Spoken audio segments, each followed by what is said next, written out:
everybody. It is great to be here, both as the governor and the executive council. I think I speak for everybody when I say this is exciting, that it is our first, not just our on-the-road meeting for 2021, but it is really our first meeting back, if you will, with the public, kind of re-engaging with this very unique process and this great opportunity that we have in a long, long time. So the fact that we're all getting together again, we're here at Cannon Mountain, and we're kind of kicking off what we call the on-the-road tour of our summer executive council meetings is just very exciting, I think, for all of us. So there's a lot of folks here, which is great. A couple of housekeeping items before we get started. Obviously, for photos and all that, feel free to keep your phones on. If you can just silence them, that would be great just to start things off.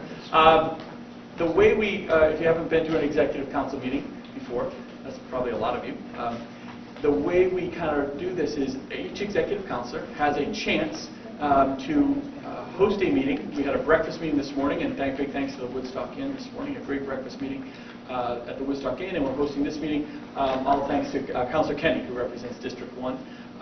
So I think what we'll do, and then we'll kind of every other week for the next 2 months, really, kind of as we hit the fall, each of the executive councilors and myself will each have a chance to bring the meeting wherever we like. And the whole purpose of doing that is really about connectivity. We take a lot of pride, and sometimes I think we take it for granted a little bit as well, just how connected we are with our representatives and our senators and our commissioners, the governor, the council, the attorney general. I gave the story this morning of when I first became an executive councilor for District 3 way back when. People would always ask me to set up meetings with commissioners, and I said, well, don't waste your time setting up a meeting. Just come to an executive council meeting and sit next to the commissioner that you want to chat with. I'm sure everyone has a pothole that they would like filled, and the commissioner of transportation is right there, right? Which is great. When the school kids used to come in, and hopefully those tours will come back, I'd always ask them, how they liked going to the beach and all that kind of stuff. And they, if they had any complaints about the crowds, I would, point them to the commissioner there. And so, anyways, it is a great connectivity, and we're one of the few states in the country. Well, the only one that really has an executive council, but one of the real few states in the country that has this kind of connectivity with those that represent us at a very localized level, which is why I think things run overall so well here in New Hampshire. Very unique.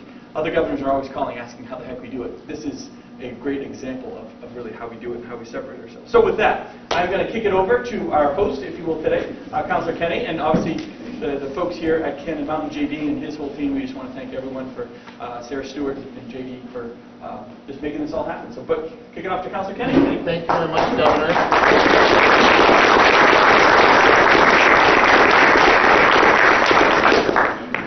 So welcome everyone to the Executive Council District meeting in District 1. I'm just going to do kind of some informalities that I think are very important so you get an understanding of the Governing Council and how it's run. But before I do that, I want to introduce your Executive Councils for the state of New Hampshire. There's only 5. And to my right is Janet Stevens, who's representing Council District 3. Executive Council Cindy Warmington, who's representing Council District 2. Executive Council Dave Wheeler, who's representing Executive Council District 5.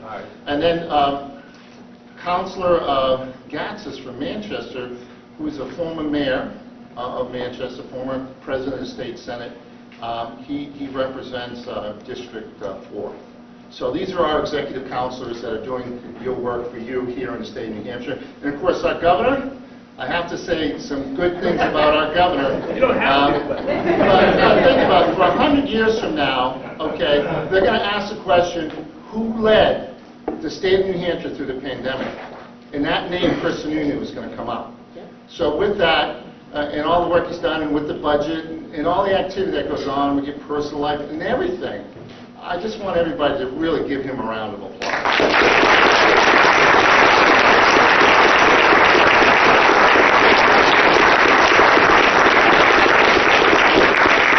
I'd also ask that all our commissioners just stand up to be recognized. As many of you, there's probably about 15 of you, Commissioner Sheehan, you have Commissioner Quinn from Safety, Scott Mason from Fish and Game, George Kapatis, who's from Employment Security, Natural and Cultural Resource Commissioner Stewart. Thank you for your staff today.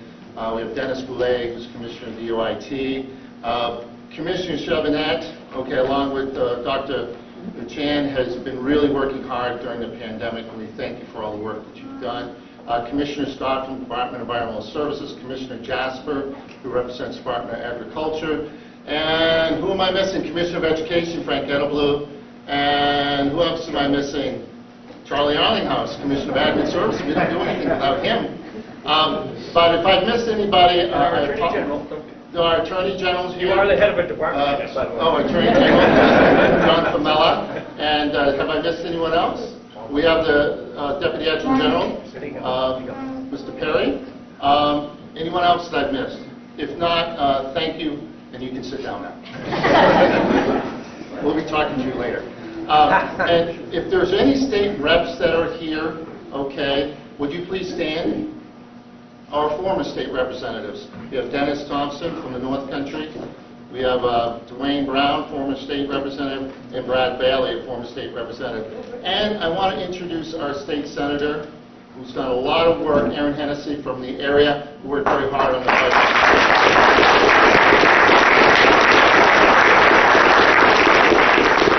So, and I do want to recognize Carrie Gendro, who represents the Board of Selectmen in Littleton, is the chairman of that board. So thank you for coming, Carrie. Thank you.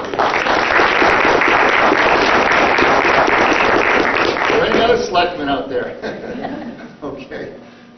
So at this point, we're going to go ahead with the agenda, and we're going to ask Emily Brown, who's going to lead us in singing the national anthem. So if Emily, if you'd like to come up here, if we could all face the flag.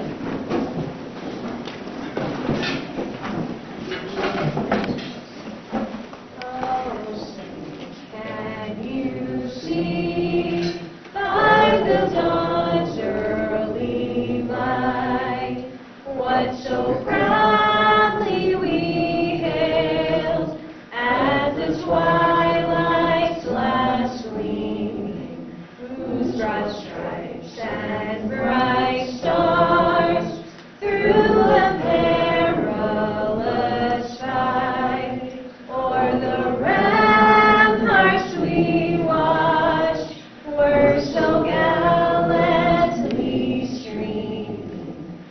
And the rockets rang clear, the bombs bursting in air, gave proof through the night that our flag was still there.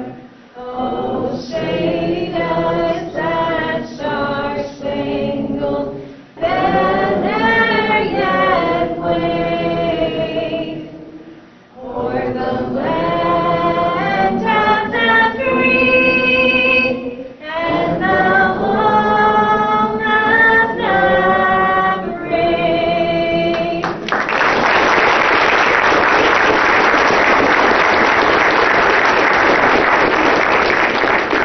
And Emily is a junior at Pensacola Christian College, and she's here with her father and mother, and Dwayne was her father, was a former state representative.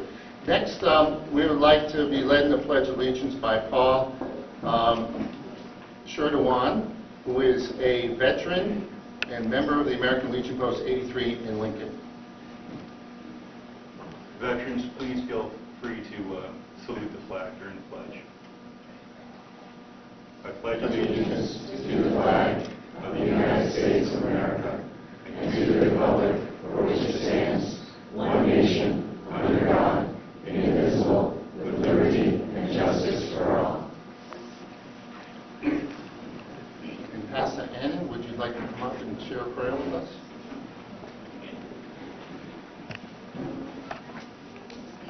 Well, thank you. I'm extremely honored to be here today. I really appreciate you having me out.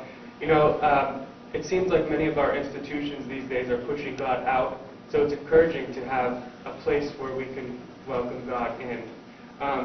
When I found out that I would be sharing with you this morning and praying, I was asking God how I can bless you all. We have a lot of leaders and decision makers in this room, and I kept coming to the word wisdom. And that's one of my favorite themes of life. And I reflect back in the Bible, there's a story of King Solomon. Now this was King David's son, and he was just a boy when he took over the throne. And God appeared to him in a dream and said, Solomon, you can ask anything of me and I'll grant it to you. And he said, give me wisdom. Give me wisdom. And God said, because you've asked of this, and not for money, for power, for influence, I will not only grant you wisdom, but I will give you all of those other things. So I really felt impressed to just pray for wisdom for you all this morning and any other leaders and decision makers that are in this room. So with that, let's pray. God, we thank you for this morning, for this meeting. God, I ask that you would just be here with us. I pray for each and every leader and decision maker here of this great state of New Hampshire. God, I ask that you would just give them wisdom on how to lead us well, how to represent us well, that you would give them creative solutions to problems. God, that other states would be calling and asking them, how are you getting this done? I ask that this great state of New Hampshire would just be a light to the rest of the nation, that we would be a shining city on the hill in New England. We thank you for prosperity, for peace over our state. So we thank you for this morning. We thank you for this meeting. In Jesus' name, amen. Well, before we start off with the live entertainment here, I just wanted to make mention of a couple other people that are here today as well. One of them is Karen. You are part of Pollyanna. You are part of making Littleton, part of the Reader's Digest competition. And I would just like if you could say just 2 seconds about this competition and what it means for your town. Yes, thank you very much. It means a whole lot to represent the great Littleton, New Hampshire of this state. And in this way, Littleton has distinguished itself already through Reader's Digest selection of Littleton as in the top 10 out of more than 1,500 applications to be designated the nicest place in America. A vote is needed, more votes are needed, you're used to that word. You can vote today. If you have double devices on different IPs, you can vote more than once. You can take your opportunity to pass the word along. I have to think to say it right. It's RD for readersdigest.com/nicest. Go there, look, you'll see the picture of Pollyanna, and you'll see a heart under Pollyanna. Click it, your vote's in, do it again, pass it on. Thank you very much.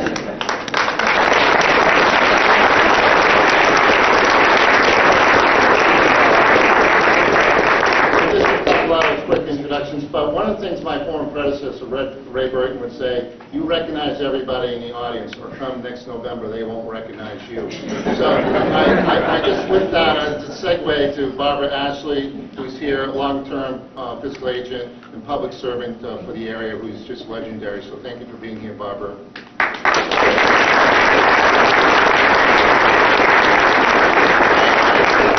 Who is legendary is Bino Lamontagne, who is a North Country industrial agent. 30 years in the private sector before he came to state service. He's a bilingual linguist. The skill sets that he has is it's just uncompared. We are so very fortunate to have Bino in state service. So thank you, Bino, for everything that you do.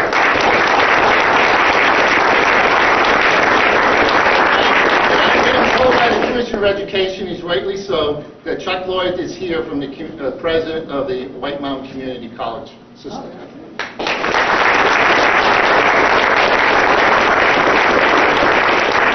So with that, I hopefully have introduced as many people as I possibly can.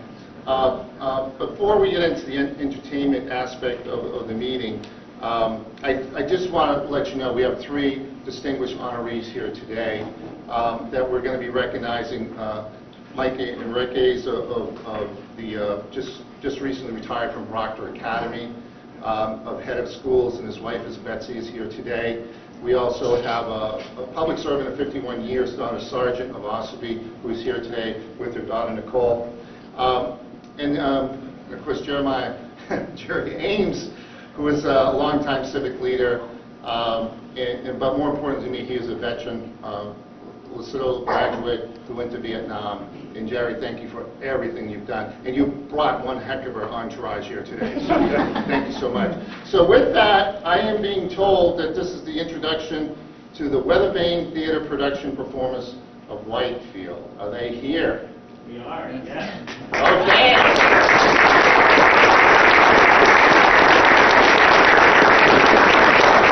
Thank you so much. Thank you, Governor Sununu, Executive Council, thank you to the New Hampshire Council for the Arts. We are so thrilled to be here.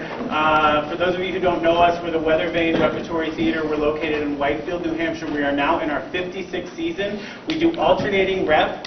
And we do 11 productions, 11 main stage productions. We do theater for young audiences, special events. We're running right now through the middle of October. We've got 3 shows running simultaneously, which means you can see a different show almost every night. This is our cast of Hello, Dolly, which is one of our productions currently running. And real quick, just as the leader of the organization, one of the real benefits to being in New Hampshire with its rich tradition and support of the arts is that we're able to attract top-tier talent, and you're about to see them do their thing. They're really incredible, and we get to bring them to New Hampshire every summer and present all of these shows for you. I apologize in advance. With 11 productions between now and October, we're going to have to sneak out of here as soon as we're done performing. So we'll just quickly pick up our piano and walk out this door. But we're so grateful to be here. I hope that you enjoy these few selections from our production of Hello, Dolly at the Weathervane Theater. Thanks so much.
That's young maiden who's constantly there for washing and gluing and shoeing the mare. She takes a female for setting the table and waiting the Guernsey and cleaning the stable. Yes, it takes a woman, a dainty woman, a sweetheart, a mistress, a wife. Oh yes, it takes A woman, a fragile woman, to bring you the sweet things in life. And so she'll work until infinity. 3 cheers for femininity. Raw, raw, raw, raw, raw, raw, F-E-M-I-T-Y. And in the winter she'll shovel the ice and lovingly set out the traps for the mice. She's a joy and a treasure, for practically speaking, to whom can I turn when the plumbing is leaking? To that dainty woman, that fragile woman, that sweetheart, that mistress, that wife. Oh yes, it takes a woman A husky woman to bring you the sweet things in life.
cash register.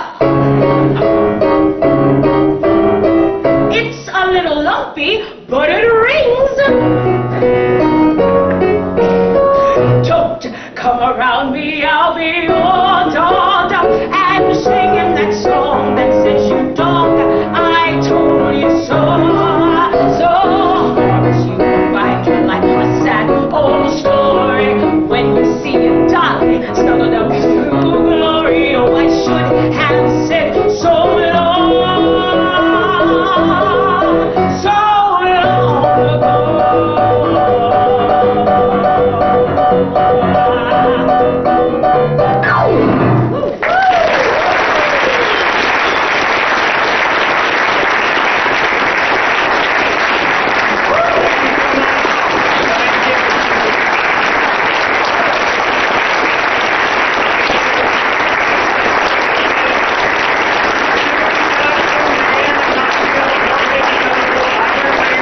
Robert A. Fowler and Colin Keating on the keys. Thank you.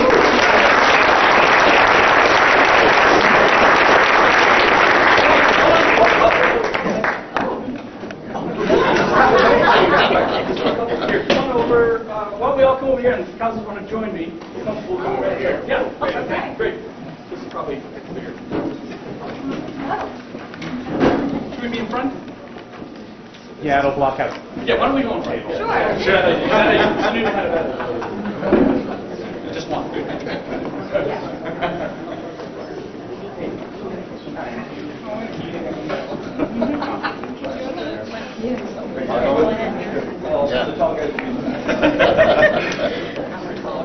It's a long ways from Yonkers.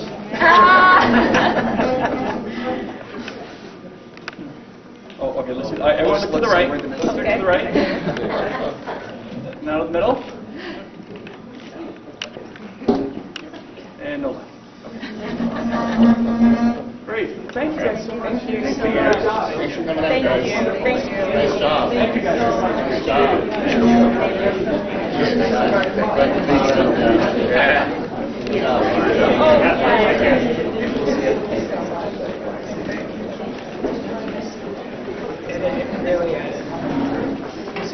Thank you.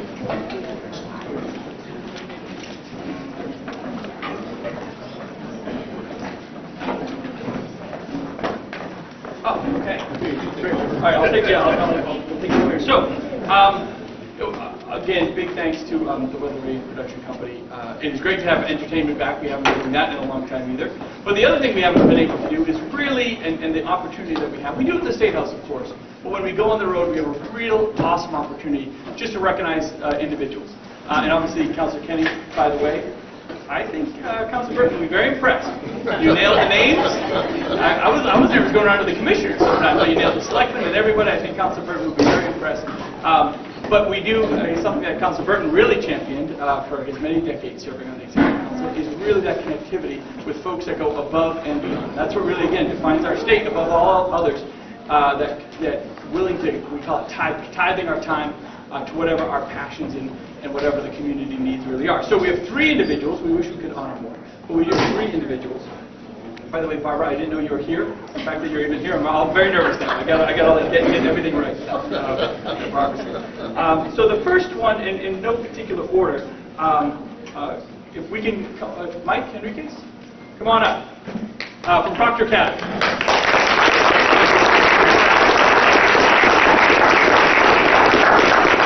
So you have been a proctor for quite some time. 16 years. 16 years. Great to see you, and thanks for coming over. If you don't, I don't mean to put you on the spot, and I have a whole list of things in the accommodation that we'll read. You have quite a resume, quite a background. But if you don't mind, how's proctor? Like, what's happening? How did you guys deal with? I'm retired. No, I know you. But I know you still stay very connected, and I think the academy, for what I understand, went very well over this past year. Yes, yeah. It was a very challenging year. As anybody in education knows, it's been a very, very tough year navigating the pandemic. And I want to echo the praises that were given earlier from you and your guidance in the state. But the Proctor is thriving as a school. We're 370, maybe 80 in the fall. A mix of boarding and day students. It's one of those independent schools, so it's private, but it has a mission that requires, I think, to give back to the larger community. And what's next? What's There's no next? such thing as really retirement. This is the 21st century. No Oh, one's no, really I'm retired. trying for retirement. Really? Yeah. Yeah, that'll last about 2 weeks. Yeah, well, Someone with your drive and connecting to the community, I really, obviously, we can't thank you enough, and the little that we can do today in terms of providing a bit of accommodation, but something tells me you still have a few years left doing something, who knows what. You never know what's around the next corner. I think that's like our next tagline for travel and tourism, by the way. We're going to go up. So we do have an official commendation recognizing, and am I saying this right? Enriquez? Enriquez. Yes. Okay, great. A commendation recognizing Mike Enriquez. Whereas Mike Enriquez has served as the head of school for Proctor Academy in Andover, New Hampshire for the past 16 years, and whereas he is known for focusing on the important day-to-day aspects of Proctor Academy while never losing focus on its mission and long-term goals and responsibilities, and whereas during his tenure, enrollment at Proctor Academy increased by more than 15% and residential life became an important area of improvement, and whereas over the last 16 years, new dorm buildings, dining halls, fitness centers, and more were constructed and renovated, millions of dollars have been raised to continue improvements at the Academy, and whereas, as a leader, Mike looks for the best in each person, gives them his full attention so that each member of the community can thrive as an individual, and whereas, as he retires, I say temporarily, but as he retires from Proctor Academy, Mike has left the community in an excellent position to continue its mission and provide a well-rounded education to its students. Now, therefore, I, Christopher T. Sununu, Governor of the State of New Hampshire, do hereby commend Mike Enriquez for his work at Proctor Academy and wish him all the best. Thank you so much.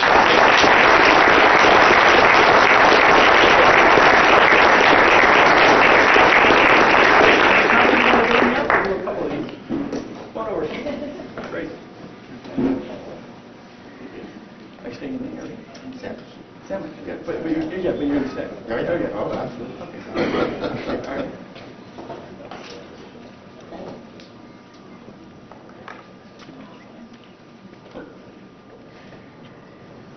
Great. All right, thank you, Mike. Thank you very much.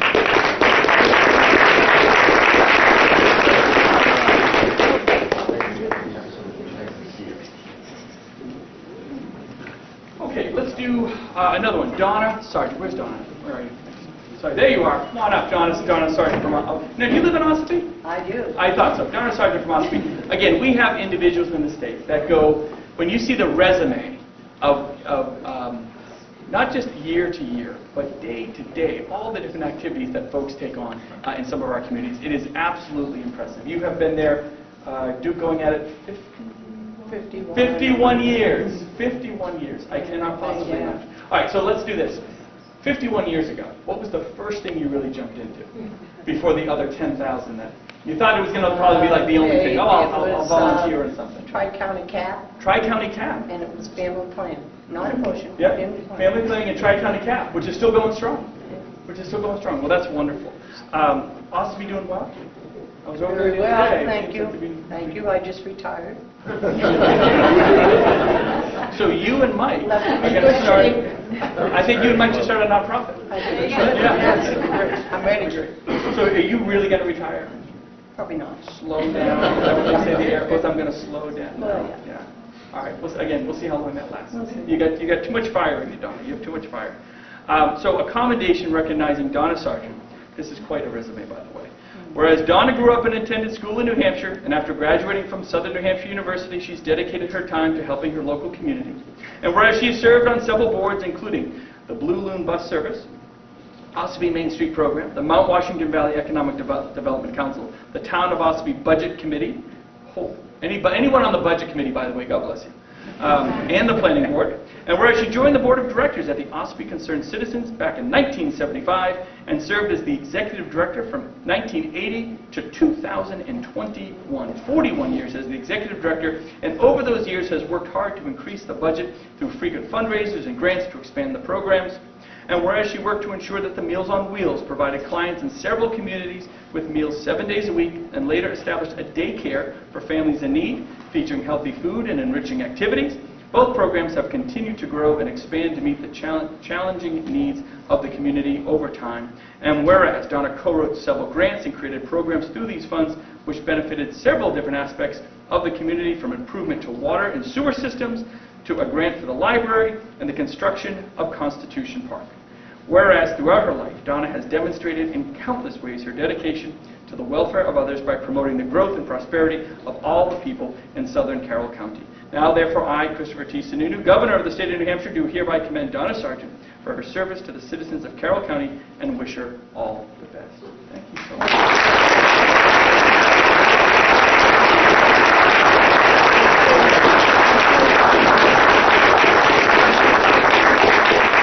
Great. Can we get on to council? I didn't do that all alone, by the way. You led the charge. Someone has to, I someone has led to the lead charge, them. Someone I has to had lead them. co-workers, it's great.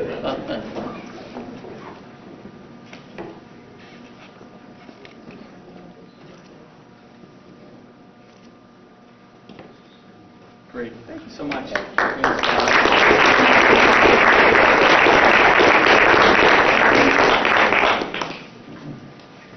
Okay. And last but not least, we have, where's Terry? There you are. Good. Come on, and with quite the entourage. Good to see you. How you been? Excellent. Excellent. You look great. You did. You look fantastic. Like all tan and everything. Pretty much everyone in the Littleton area knows Jerry, and for one reason or another, his incredible service, not just to his country, but to his community. And again, it's just an absolute honor to have someone like this representing our state in many different ways. And every once in a while, we get to come up and brag on you a little bit and be extra proud and kind of show off with you. You're like the beautiful hood ornament on the Cadillac of New Hampshire, which is wonderful. Everything going good? Are you going to tell me you're in retirement too? Pardon me? You're going to tell me that you're in retirement too? I'm in semi-retirement. Semi, okay. I'm in the cruise mode. The cruise mode, okay. So you're cruising in that Cadillac of New Hampshire. Okay. Governor, I'd like to tell you something about myself. Please. I'm living at the exact same address as when I came home as a newborn 78 years ago. And for all those who said I would never go anywhere, you were right.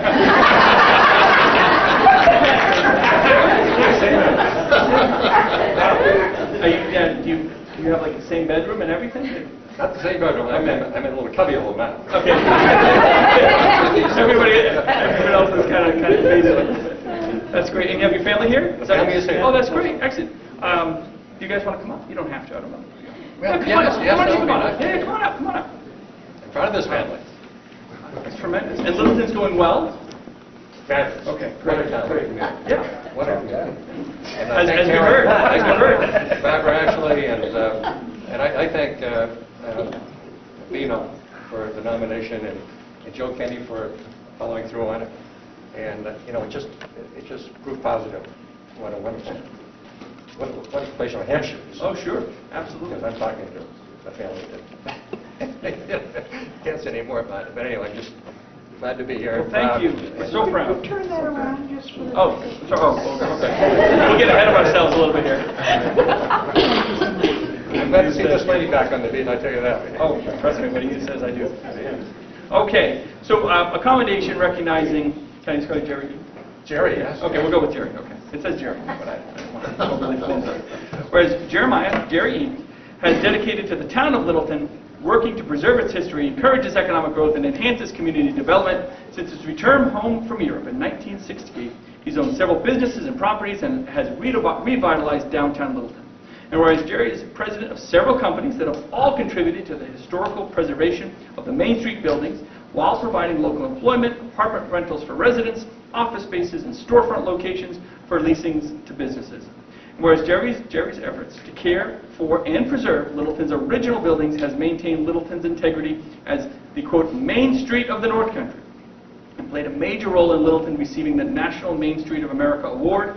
And whereas he played an important role in commissioning the Pollyanna of Littleton sculpture symbolizing gladness and optimism, and he also participated in the development of the Littleton Historical Museum, helping to fund and donate special items to preserve the history of Littleton's people, places, and artifacts. And whereas, in addition, Jerry has served on the Littleton Chamber of Commerce, working to establish a marketing committee composed of experienced members to benefit businesses throughout the community and promote Littleton's businesses and commerce.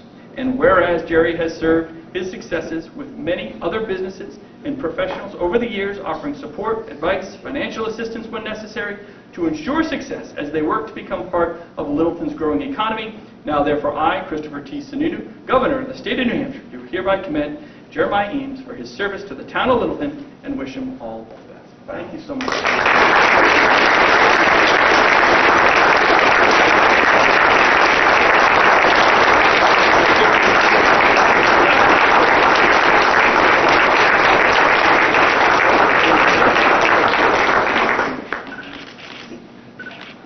And will the council want to join us? Come on up. We might just have everyone shift a Yeah, we'll little slide this that way. way. Right.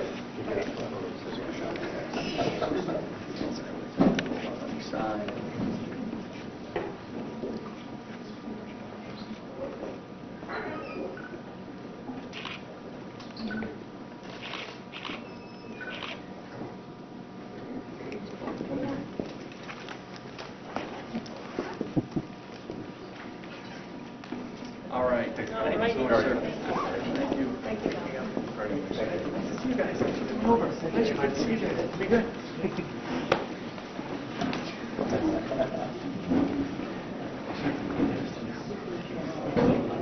Just got used to that.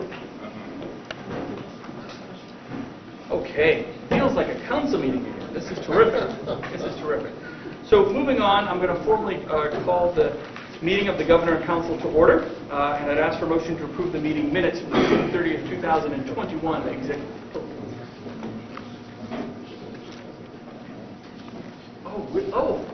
Hello, Sarah. I know I'm not Broadway caliber. I apologize. I apologize. I'm jumping right into it. Commissioner Stewart, everyone.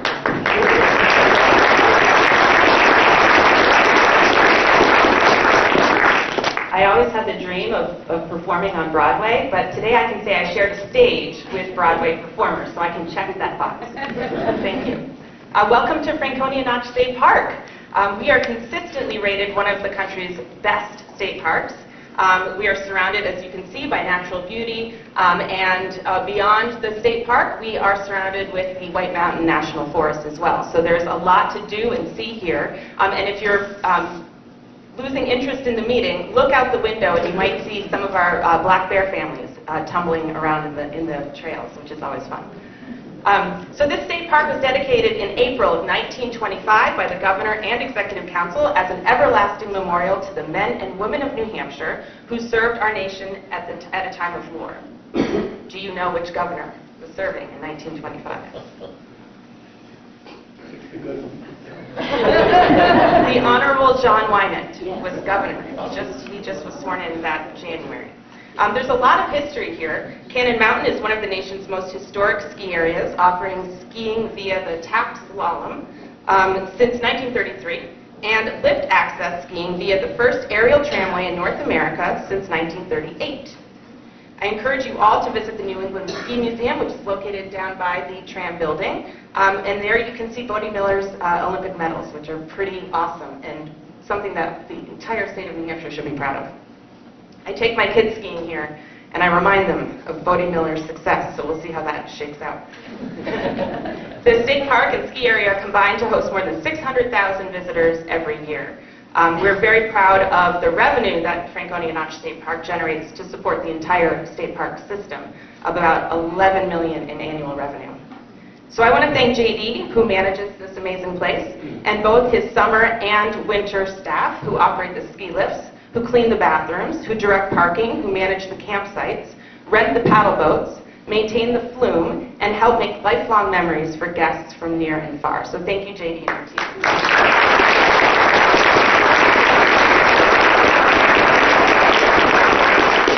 And with that, I'd like to turn this over to JD, who will talk a little bit more about the tram.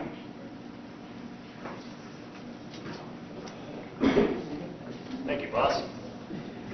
A couple of folks that I would like to point out first is Phil Bryce, our Director of New Hampshire Park System. Many people may not know that the New Hampshire State Park System is the only one of its kind in the country, and that it is self-funded based upon its own revenue. And another superhero here at Cannon Mountain, where's Scotty Black? I saw you hiding in the second row. So there are 91 ski resorts in New England. Scotty Black was ranked the #1 bar and entertainment host in all of New England.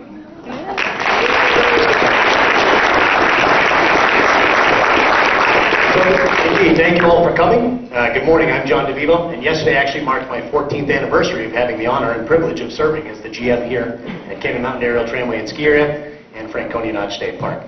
If you look out these windows, clouds notwithstanding, you can see about 15% of the ski area. The state park itself is 7,200 acres and 9 miles long. We actually have the infrastructure and fleet resources of a mid-sized New Hampshire town. So during these last 14 years, we've been rebuilding and revitalizing both the ski area and the state park from the inside out, with dramatic improvements to both our infrastructure and our offerings. Canyon is consistently rated among the top skiers in New Hampshire and all of New England, and we've won several national accolades for our marketing, our operations, and recently, our energy efficiency efforts. The state park is widely regarded as one of the finest in the nation and serves as a flagship park and sub-region within our system. Here at Canyon, we put roughly $20 million into the ski area since 2008, with very minimal impact upon the state's general fund, about 4 to 6% of that, using not only the Canyon Mountain Capital Improvement Fund, but also working extensively with the State Energy Office, the Franconia Ski Club, Centerplate, which is our food and beverage contractor, the New England Ski Museum, and the Old Land Legacy Fund to continually and consistently find new and creative ways of funding capital and maintenance projects. Since 2008, we've added 70% more ski terrain here at Canyon and revitalized the Minnesota terrain area, which had been defunct since 1984. We've increased our snowmaking and grooming capacities by 50% while reducing our snowmaking energy footprint by 30%. We've increased our base lodge capacities and capabilities by nearly 100%, boosted our annual season pass revenue to well over $1 million. We've made improvements in every operational aspect and won 3 national marketing awards and 2 regional Sandys for our TV ads. But the ski area aside, let's discuss our most iconic and historic man-made asset within Franconia Notch State Park, the Canyon Mountain Aerial Tramway, which again the Governor, the Executive Council, and your invited guests will be experiencing firsthand today after the meeting as your means of transport to our mountaintop luncheon. It is important to note that while the ski area operates from late November through mid-April, mid to late April each year, the Aerial Tramway actually serves our guests during both of our operating seasons, running daily from late May through late October, and 4 days a week from late December to late March. During the summer months, we typically host 100,000 to 120,000 guests, and during the winter months, we typically host 45,000 to 55,000 guests. So to capture the essence of what the Aerial Tramway means to both our New Hampshire school kids and our guests from around the world, I did ask for a few words from Big Jimbo Snyder, who you'll meet later. He's our beloved longtime tram operator and a retired New Hampshire educator who's not only hosted and chaperoned hundreds of New Hampshire school groups on their complimentary tram rides each spring, but he's hosted hundreds of thousands of guests from all around the globe. Says Jimbo, a special 7 minutes. What makes the tram experience special? Starting with the obvious, tram riders get a bird's eye view, as I put my glasses on, of one of nature's beautiful playgrounds. Add to that a brief math, history, geology, and geography lesson. For some, a ride on the tram is one of a kind first-time experience, and for others, it's the kind of experience that opens the door to a lifetime of such in an environment that looks and is beautifully different from much of the rest of the country. Having a positive shared experience with your friends and classmates gives an individual an experience that has legs beyond that experience itself. It is indeed a special 7 minutes. How many folks in this room have actually ridden the Aerial Tramway during their lifetime? Shame on the rest of you. We're open 7 days a week, all summer long, right through late October. So the Aerial Tramway was first conceived in 1933 by Alexander Bright, a U.S. ski team member who'd seen tramways in Europe and thought that building one here in New Hampshire would foster the growth of skiing and tourism in the White Mountains. In 1934, a committee appointed by Governor John Winan, I did know that, unanimously recommended Canyon Mountain over 6 other sites in the region. Legislation was passed in 1935 and 1937, and state funding authorized in 1937 by the legislature and signed into law by Governor Francis Murphy, authorizing construction. In June of 1938, the Canyon Mountain Aerial Tramway was dedicated as the first in North America, and it carried 163,000 passengers in that first year alone. The investment proved sound and confirmed the financial viability of both skiing and tourism in the state of New Hampshire. The second generation aerial tramway, aka Tram 2, was conceived in 1965 by Commissioner George Gilman, the Department of Resources and Economic Development. Legislation was passed in 1977 to authorize funding for the replacement project, and construction commenced in 1978, utilizing the existing aerial tramway as a transport mechanism for materials. Tram 2 was granted licensing in February 1980, and after transporting over 6 million passengers, the original tramway was retired and dismantled. Tram 2 has since transported nearly 10 million passengers from all around New England, New Hampshire, the United States, and indeed the entire world. And the ketchup and mustard tram cars, officially titled Lincoln and Lafayette, are the most famous in the East, and our tramway is just one of 21 such tramways in the United States. It's important again to note that while the tram is an iconic ski lift here at Cannon Mountain, its true value lies not in its winter roll, where it's one of 11 lifts, but truly in its status as a primary source of revenue and wonder during the spring, summer, and fall months, as one of New Hampshire's most famous White Mountain attractions, and one of just 2 in all of New England. As Mr. Snyder pointed out, the tram ride isn't just a ride. It's far more often an experience unlike any other up at elevation. It's a group and a family odyssey, not unlike the car ride up to the summit of Mount Washington, and we have it right here. So over there, in the other valley, they claim to have the world's worst weather. And up here, we're proud to say we have the world's second worst weather. You get to ride right inside the inside of the ping pong ball. The aerial tram operation costs approximately $350,000 to operate, including labor and standard maintenance. It generates approximately $2 million in direct summer revenue. Additionally, running the tram gives our other year-round visits to the park and ski area that we wouldn't normally see, resulting in added flume gorge visits, skier visits, boat rentals, hiker visits, and general park usage, causing a dramatic uptick in the park's annual revenue. The loss of the aerial tramway operation during the global COVID-19 pandemic cost the state park system not only $1.5 million in tram ticket sales, but at least another $1 million in estimated retail, winter, ticket, and associated summer revenues. The tram was shut down on March 14, 2020, and reopened on May 28, 2021, effectively costing a full summer and winter cycle. Thus far this summer, we've been thrilled to be back in operation. Now, from a historical and financial perspective, the first aerial tram was built for about $250,000 and ran for 40 years through a very diligent and world-class maintenance program. And the second was built for about $5 million and has operated for 40 years with an even more diligent and highly technical maintenance program. We typically spend about $100 to $500K annually on maintenance and upgrades, depending upon which component and system we're looking at. We've been engaged for some time in thoughtful discussion with Doppelmayr Garaventa of Austria regarding our future options. They're one of a myriad of lift and tramway builders, and they're a world leader in aerial tram technology with offices in Austria, Switzerland, New York City, and Salt Lake City.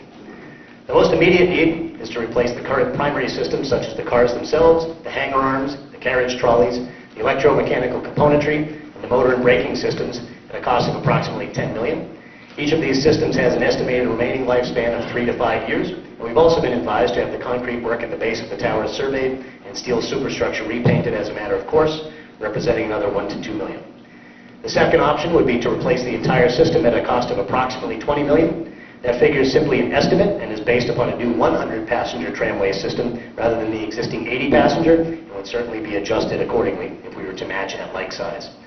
The second option gives us a totally new system and a great start on a new 40 to 50-year legacy, but at twice the cost, while the first option gives us new primary systems and an estimated 20 years of solid operation with our ever-changing and evolving and improving maintenance programs.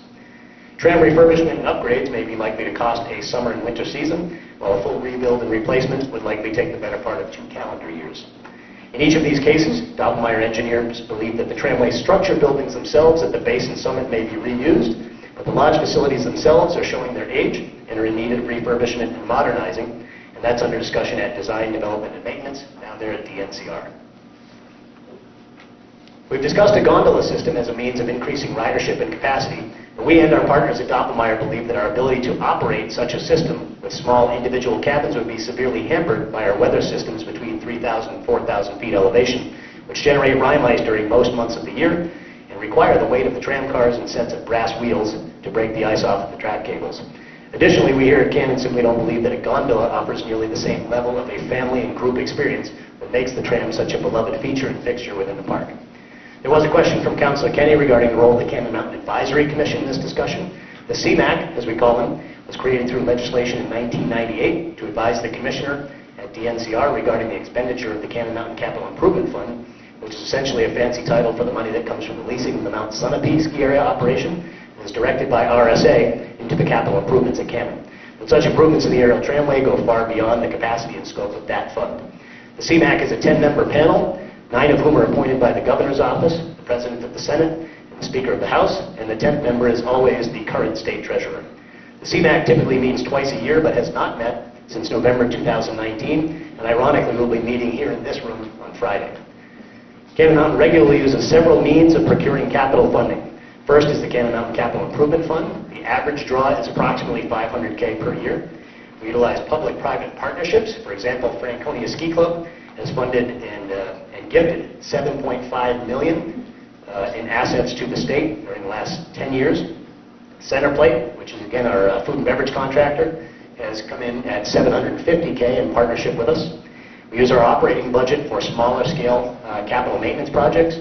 And very rarely, as I mentioned, we tap the general fund for capital. For example, in 2010, we utilized $1.3 million as 50% toward the Mittersill Double Chair, when Governor Lynch saw that as a great opportunity for an economic stimulus here in the North Country. So this time I would like to ask if the council or anybody has any questions specific to Cannon or to the tramway, or if you'd like to jump into the regular agenda. Council, have any questions? Thank you very much. And again, thanks for coming.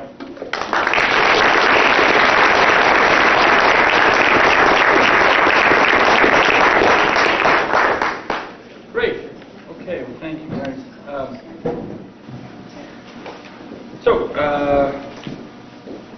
I will recommence the meeting. Sorry about that, the oversight the first time.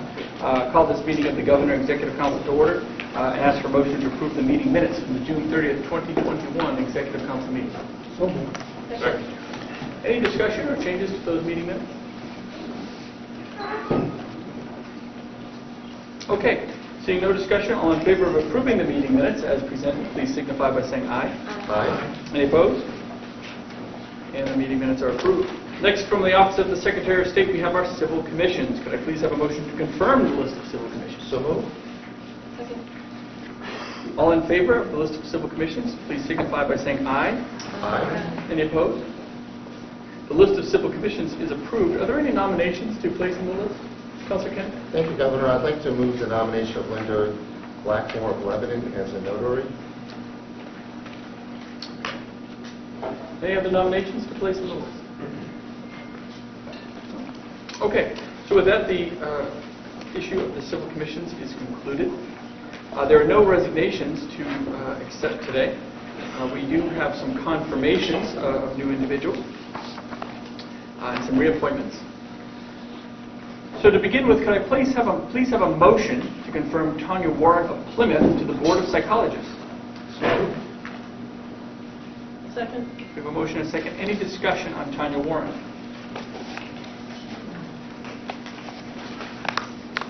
Seeing none, all in favor signify by saying aye. Aye. Any opposed? Ms. Warren is confirmed. Could I please have a motion to confirm Benjamin Carbone of New Hampton as the Chief Pharmacist for the Department of Corrections? So moved. Second.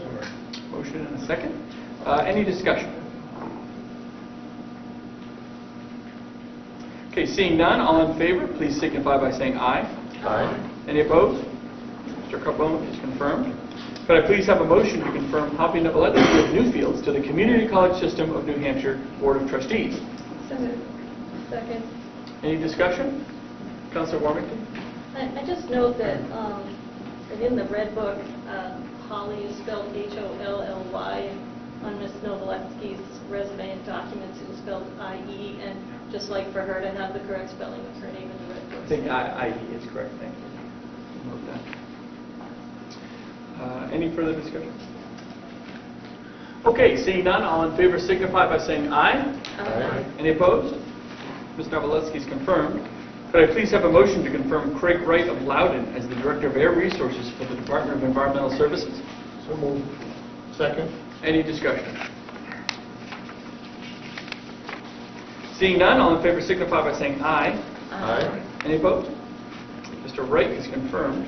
Could I please have a motion to confirm Ryan Landry of Tilton as the Director of Nursing for the Department of Corrections? So moved. Second. Any discussion? Seeing none, all in favor signify by saying aye. Aye. Any opposed? Mr. Landry is confirmed. Could I please have a motion to confirm Christopher Keating of Tufton Borough So moved. as a Justice to the New Hampshire Circuit Court? We have a motion So moved. and a second. Thank you. Any discussion? Councilor Kenny. Thank you, Governor. I enthusiastically support Chris Keating as a Circuit Court Justice. He's from Carroll County, he's from Tufton Borough, well-known in our area, but he grew up in the North Country, in the Jack-O-Lantern restaurant or inn. As a kid, he grew up there, and I was over in Wolfboro, at Gary's barbershop, and he said, I need to show you something, and he showed me an apron of lobsters that were on this apron, and that was the apron that the waitresses had to wear at the Jack-O-Lantern restaurant. And so he has a lot of support in Carroll County, so I think he's a great guy, great family, and he's going to be a good rural justice. Thank you. Any further discussion? Okay, hearing no further discussion, all in favor of Chris Keating, please signify by saying aye. Aye. Any opposed? And with that, Chris Keating is confirmed. Could I please have a motion to confirm Jamie Connolly of Peterborough to the New Hampshire Health and Education Facilities Authority? So moved. Any discussion? Okay, seeing none, all in favor signify by saying aye. Aye. Any opposed? Mr. Connolly is confirmed. Could I please have a motion to confirm Lisa Ambrosio of Salem to the New Hampshire Municipal Bond Bank? So moved. Second. Any discussion? Okay, seeing none, all in favor signify by saying aye. Aye. Any opposed? With that, Lisa Ambrosio is confirmed. Could I please have a motion to confirm Peter Caswell of Penn Temple to the New Hampshire Water Well Board? So moved. Second. Any discussion?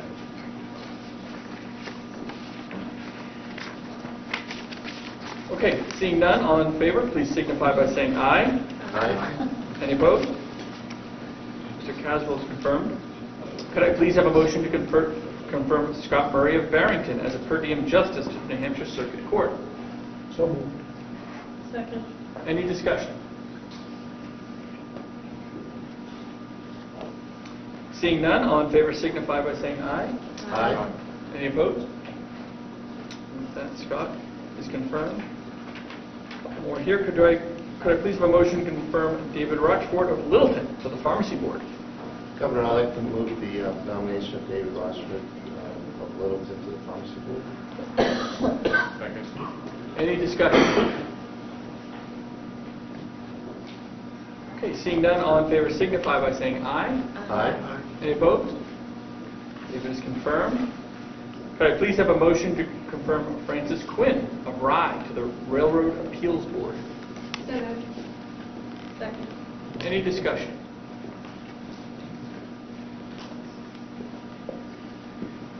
Okay, seeing none, all in favor signify by saying aye. Aye. Any opposed? Francis Quinn is confirmed. Could I please have a motion to confirm Michael McQuillan of Bristol to the State Board of Fire Control? Governor, I would like to move the nomination of Michael McQuillan of Bristol to the State Board of Fire Control, who is also a fire chief in Littleton. Is there a second? Second. Any discussion? Okay, seeing none, all in favor signify by saying aye. Aye. Any opposed? With that, Mr. Chief McQuillan is confirmed. That concludes the confirmations for today. That's quick. I have a couple of nominations just to read into the record. To the Board of Landscape Architects, I nominate Leo Urban of Manchester. To the Board of Licensure of Interpreters for the Deaf and Hard of Hearing, I nominate Brianna Cameron of Hooksett. To the Board of Nursing, I nominate Samantha O'Neill of Merrimack. As the Deputy Commissioner for the Department of Energy, I nominate Christopher Elms of Concord. As the Deputy Commissioner for the Department of Transportation, I nominate Andre Vier of Oak Brook, Illinois. As the Director of the Division of Regulatory Support for the Department of Energy, I nominate Thomas Franz of Andover. And to the Passenger Tramway Safety Board, I nominate Stephen Howell of North Woodstock. And that concludes the nominations for today.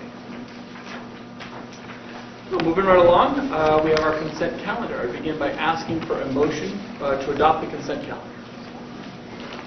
So we have a motion, we have a second. Any questions or requests to remove items from the consent calendar for further discussion? Councilor Warming. 5B, please. 5B. Okay. Any other items for further discussion?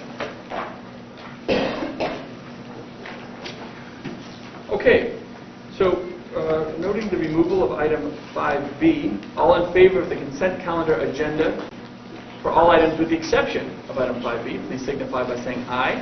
Aye. Any opposed? Those items are approved. Can I get a motion to adopt agenda item 5B, the consent calendar? So moved.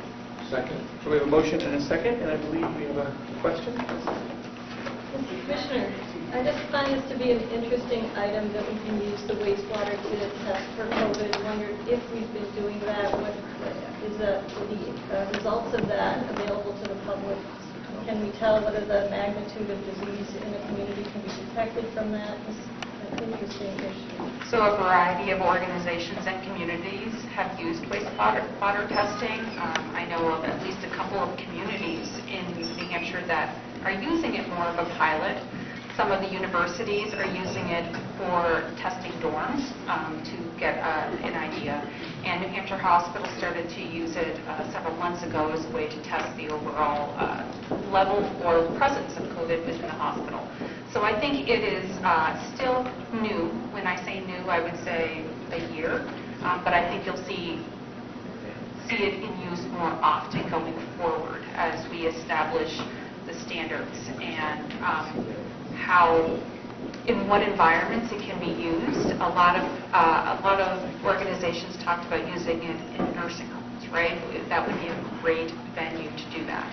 And I think that you will see that in the future. But right now there is a variety of organizations and communities that are using wastewater treatment. Are you able to detect the magnitude of disease in a community using that testing? I think that there are different levels that you can test, but you can also do genome testing on the variants, which is also very important when you do the wastewater testing.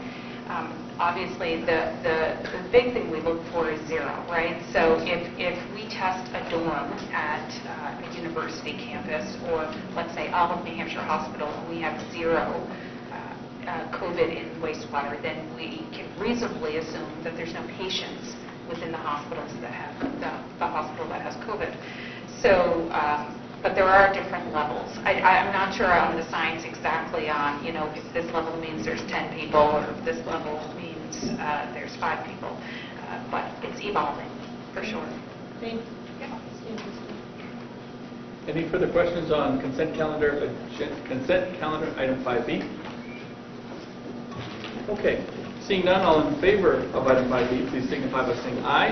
Aye. Any opposed? That item is approved. Moving on to our regular agenda, I'd ask for a motion to begin by adopting agenda item 6 from the Department of Health and Human Services from the Office of the Commissioner. Second. So we have a motion and a second. Any discussion on item 6? Okay, all in favor, please signify by saying aye. Aye. Any opposed? Item 6 is approved. I now ask for motion to adopt agenda item 7 from the Department of Health and Human Services from New Hampshire Hospital. So moved. Second. Any discussion?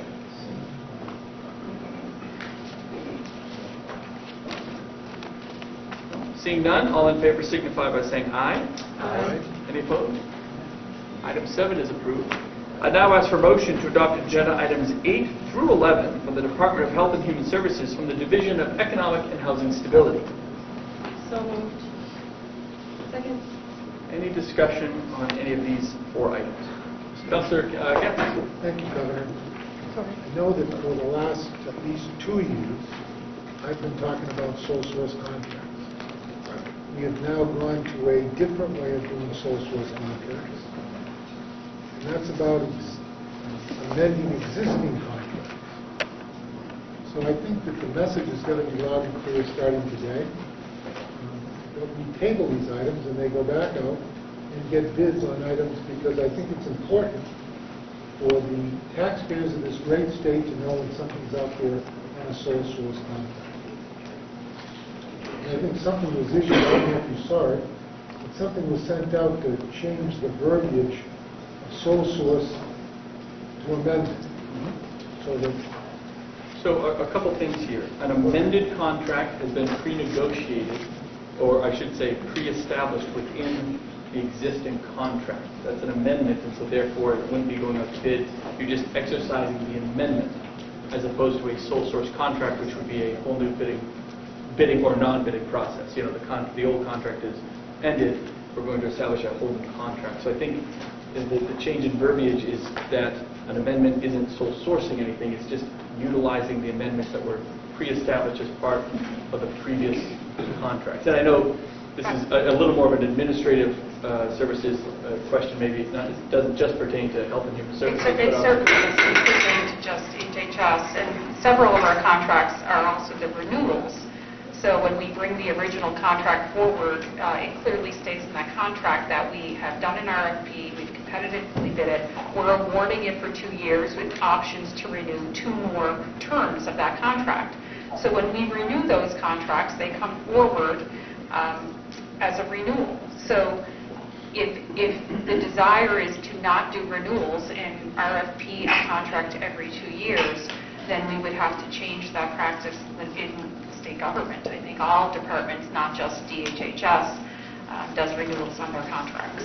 And oftentimes amendments are either to add money because we've received additional federal money through a grant to add money to a contract, or to extend the completion date, which is one of these contracts, because they needed more time, in this case due to COVID, to fulfill the scope of their contract. So we have to amend the contract to extend the completion date.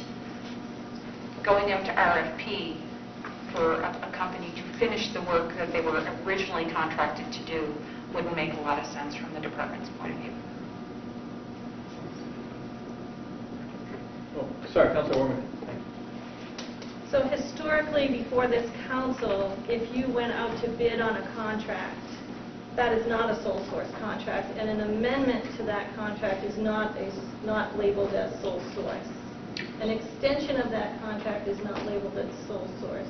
It is when the original contract is sole source that the amendments come to us and are labeled sole source. Is that right? That is my understanding, but I'm going to have Commissioner Erlinghaus come up because he is the expert on contracts, and we follow his direction. Understood.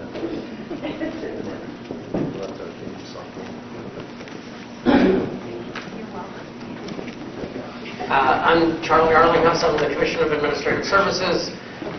Joining me are Joe Bouchard, the Assistant Commissioner of Administrative Services, and I think the other guy is the Attorney General.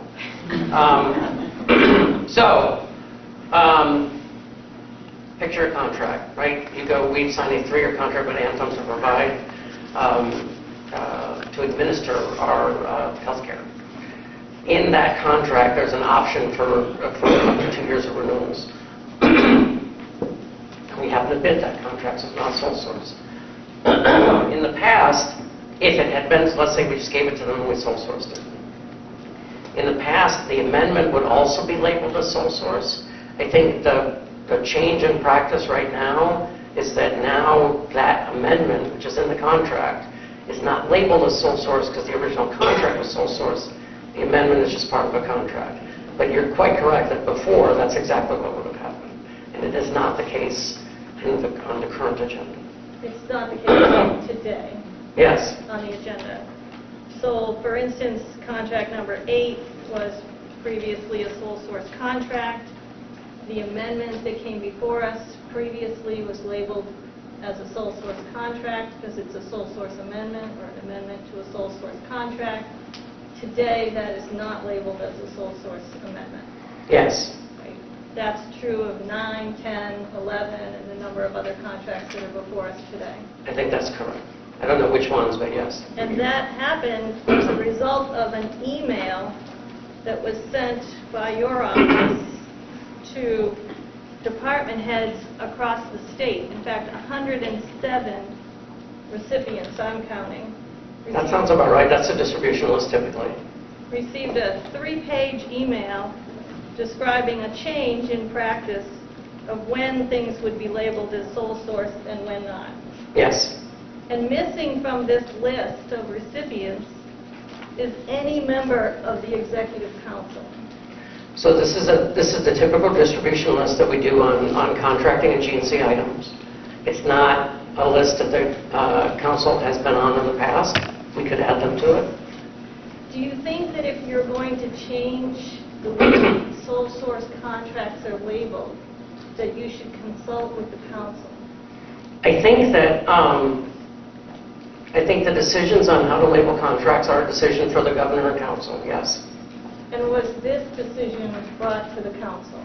I believe that there were ongoing discussions between the governor's office and the attorney general's office about amendments and how to do things, and there was a decision made to start the labeling immediately, and the council was not informed. Right.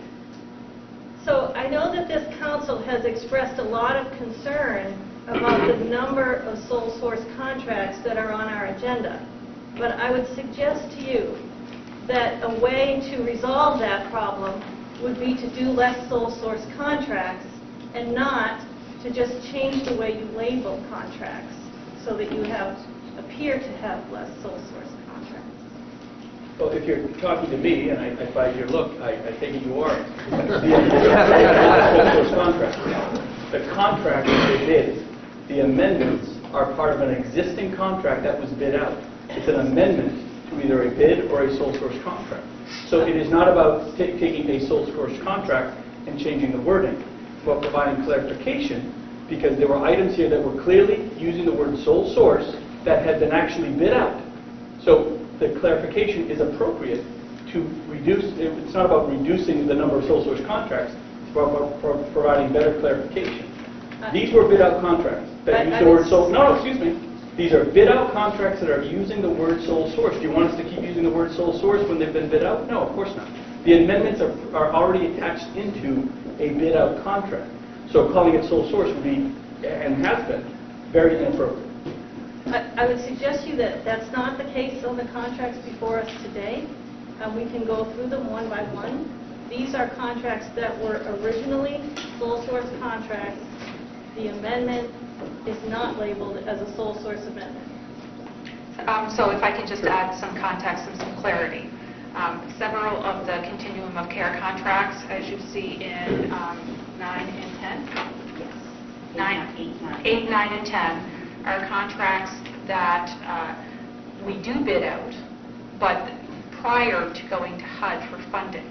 So because we can't follow our process, because we have to name our vendor before we go to HUD, we have to label them sole source even though they were bid out.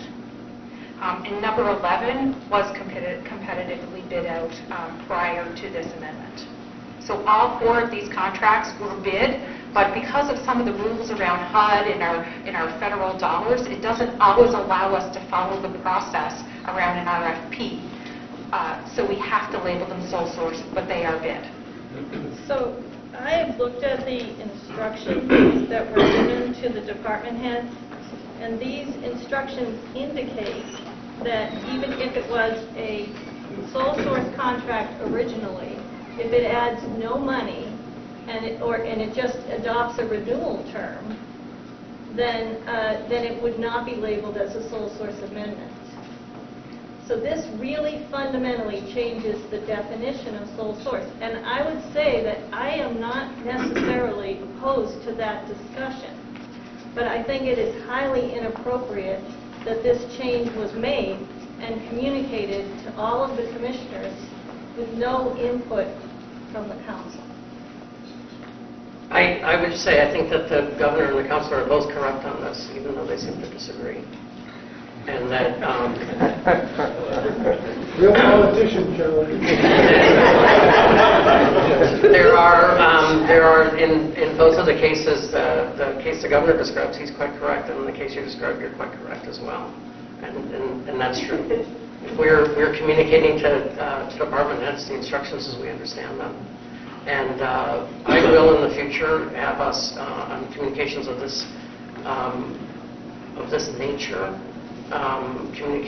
add the counselors to that list as well. Not something we've done in the past, not something counselors had wanted, but I think it's quite a reasonable request. I think that probably we need to do a much better job internally in our agency. This would be me, not Joe, in coordinating with the governor's office and the attorney general's office our messaging capacity and capabilities. Okay. I would go beyond that to say, I don't know whether the council will agree to these changes or not, but I believe an email should go out to this distribution list telling them to disregard this instruction until the council's had an opportunity to weigh in. I put that to the council. I would ask the Attorney General if it's the council's purview to define contract. You're now getting into what the definition of sole source is, what the definition of an amendment is. And I don't know, but your council is not supposed to be involved in contracts until they come for approval. But now you're really directing, the council is directing the agencies in terms of definition within the contracts. And again, I'm just going to look at the Attorney General and ask. And if that's the case, that's fine, but you have to be careful of that slope. Yeah, just for some context here. So this process, one of the sources that governs this process is the MOP, right? So the Manual of Procedures. The MOP just requires that contracts that are sole source be labeled sole source. This discussion is really about what is a sole source contract and what isn't, and that really goes to how items are presented on the agenda. So how the explanations look, how the agenda reads.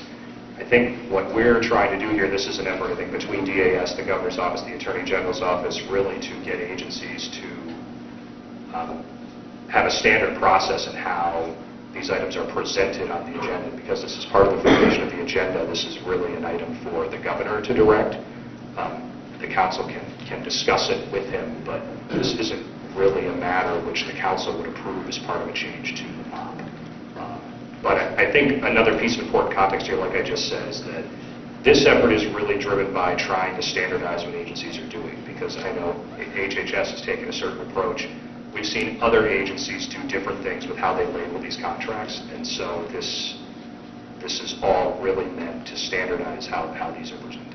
That's what really drives this effort. It is not an effort to seem to be reducing the number of sole source contracts. It's an effort to be accurate and have a standard approach to how these are presented to the Council.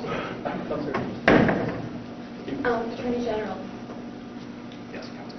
So we are hitting the 6-month point of meeting, and correct me if I'm wrong, but we are able to convene and to discuss the MOP and make revisions at the 6-month period. And what is the mechanism for calling that meeting? So a meeting at which the MOP would be revised would have to be meeting the Governor and Council. So it would be... Just the council. Just the council. Well, if approved by the Governor and Council. Right. I need to correct the Attorney General. Right. It's finally approved by Governor and Council, but the MOP itself is designed by the Council. Yes, you could convene a meeting of just the councilors to discuss revisions to the MOP, yeah, but to actually adopt revisions to the MOP, it would have to be in a Governor and Council meeting. So that would be a similar process as to when you schedule your meetings to have public hearings, so that would just be a discussion among the 5 councilors as to when you'd like to get together to discuss potential revisions to the MOP. And I would suggest that DAS and the AG's office could be available to assist you in those discussions, but that we're at your service as to what you would prefer. Thank you for clarifying. Yep. Councilor Wong. Just to go back to what the governor said, that the council would be getting involved in contracts. The language about sole source doesn't exist in any of the contracts. That's in the letters that the departments write to the council. It is in the agenda. Is that correct? Yes, that's correct. And the revision of the MOP would take place in a discussion between governor and council. Yes. And that is, I would submit that is exactly how this matter should be handled, and I resubmit that this email giving instructions should be withdrawn. I guess I would just answer that, Counselor, is to say that the email, there was absolutely legal authority to send that email, because those types of changes can be made without a revision to the MOP. To the extent the council would like to discuss making that a part of the MOP, as opposed to a change in approach as directed, as discussed between the Governor's Office, DAS, and the Attorney General's Office, I think that would be appropriate. But a change to the MOP is not necessary for this change in procedure to continue forward. Councilor Kent. I guess the easy way to make the changes is the table. And if the department heads understand that that's what we're going to do as a council, because that's the only prerogative we have. We can't change anything that's in the agenda. So I'll make a motion that we table. Table what? Items 8, 9, 10, and 11. Okay. I'd like to hear from the department about the impact of The impact is that we will have several contracts in providers that aren't getting paid, and every one of these contracts relate to the issue of homelessness in our state. And I can assure you that the department did not, we're following the direction from the Attorney General and DAS around how we construct the agenda. It's not something that we control.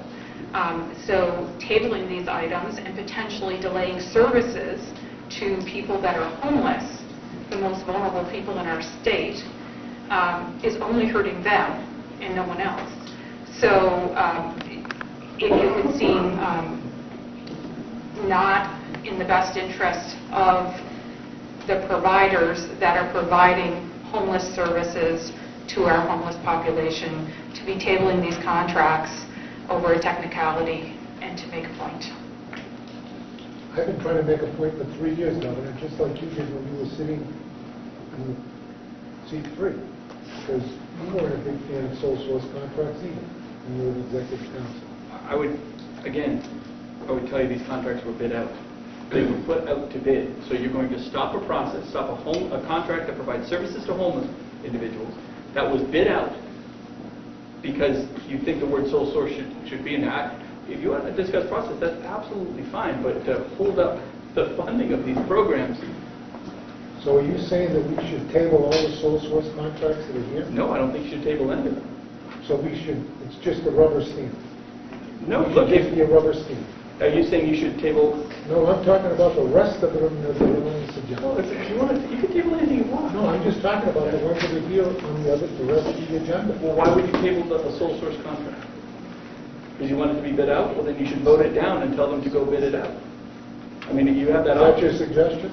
No, absolutely not. I'm telling you, that's your option, but... All 4 of these contracts under DHHS were bid out. Now, I'm sure there are multiple contracts on this agenda from other departments that have the same language issue, that if they're not labeled sole source when you would like them to be labeled sole source. So I'm sure this will extend to other departments besides DHHS. But all 4 of my contracts that you're discussing right now were bid out at one point or the other. But the federal process doesn't always align with the state process, which is why they were labeled sole source on the original contract.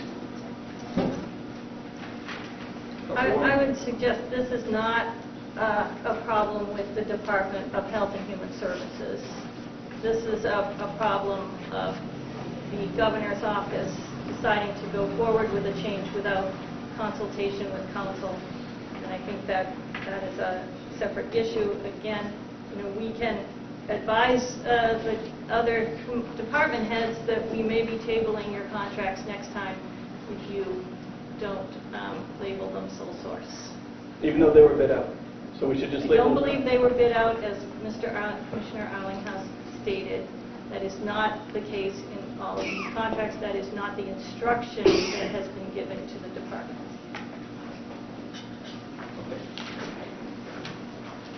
Further discussion. Governor, I guess I just got to throw my 2 cents in because we're going to have to vote on this. But my issue is that we're seeing way too many contract renewals that don't go back out to bid. Extension after extension after extension, and I don't think that's in the best interest of the taxpayers. My issue is not how this is labeled, and I want to make that clear. Further discussion. Councilor Kennedy. Then I'll weigh in on this as well. So, it's always been a concern when I hit the council in 2014 that we try to support New Hampshire vendors. But you have the interstate clause, and there are certain things that in-state vendors cannot provide for services with regards to some of our contracts. But having said that, the spirit should be away from sole source contracts, which encourage our New Hampshire businesses to participate with state contracts. But I don't like it when we get into semantics, when we're looking at homeless people who need contracts, who need those services, I don't think that really sets us up well. I don't know if it's the council's issue or if it's administrative services issue. I would just call it a state government issue. And as leaders, we have to make the decision to move forward and correct our actions another day. Because we do not want to hold up these contracts to the homeless people who need services. But I do agree that we need to respect what the council's role is. We're kind of a board of directors to advise. And Commissioner of Admin Services, it's better to over-communicate with the council, because we're going to come back and we're going to get you, right? We're going to get you at the next meeting. So over-communicate. I know you've been out the last few days with some illness, but you need to communicate with us. Thank you. I do understand, and we'll do the best job we can communicating with both the governor's office and the council. In that order? Not in that order. Good politician, John. Further discussion? Okay, all in favor of items 8, 9, 10, and 11, please signify by saying aye. Aye. Any opposed? Abstain. On all those items? Yeah. So no on all the items, abstain. Sorry, no on all the items and abstain. And we have 3 yes votes over here, correct, on all the items? Okay, so the items. Now it's for motion to adopt agenda items 12, 13, 14, and 15 from the Department of Health and Human Services from the Division of Behavioral Health. So moved. Second. A motion and a second. Any discussion? Councilor Stevens. Governor, Commissioner, on item 15, in 2019, vouchers were valued at $750 per month. What is the rate at this moment?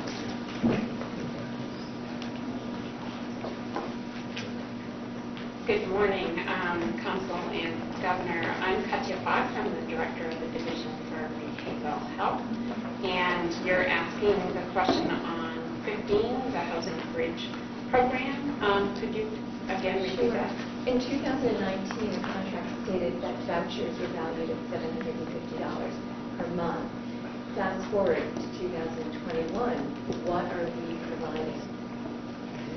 So we have not changed what we're providing. The program is still the same, and it is by rule how much we provide for individuals for the support of their housing. What I can tell you is that we know, and I think this may be what you're getting at, is that housing prices and rentals have skyrocketed. What we do have a provision is that there can be a waiver so that we can increase the support given the market area. For example, the Portsmouth area, we often have individuals who need housing there who can't afford anything, even on the sliding fee scale, which this program has. So we have waivers for that. So typically the wait could be up to 8 to 9 years, correct? But with this program, they're able to fast track to 2 to 3 years. And I just have to stress, we had a catastrophic crisis in the district when we had a fire and 50 of my constituents were left homeless. They were struggling. It's unachievable. It's absolutely out of control in Seacoast. So I appreciate all that you're doing. Thank you. Further discussion? Councilor, again. Thank you, Governor. I've been asking for the last 3 years if we could get a consolidated number on the number of deaths in the city of Manchester by overdose. The numbers just came out, I want to say 2 days ago. They're national in Manchester, and they exceeded what they were last year. Now, I've been asking that we do a consolidation of numbers. I know that most of this council wasn't here when I asked for them the first time, but I don't know why we can't combine numbers so that we have one total before us. So Or is that something that went out in a memo that we didn't see. Are you talking about statewide total as opposed to just a city-by-city total? Statewide. Yeah. I mean,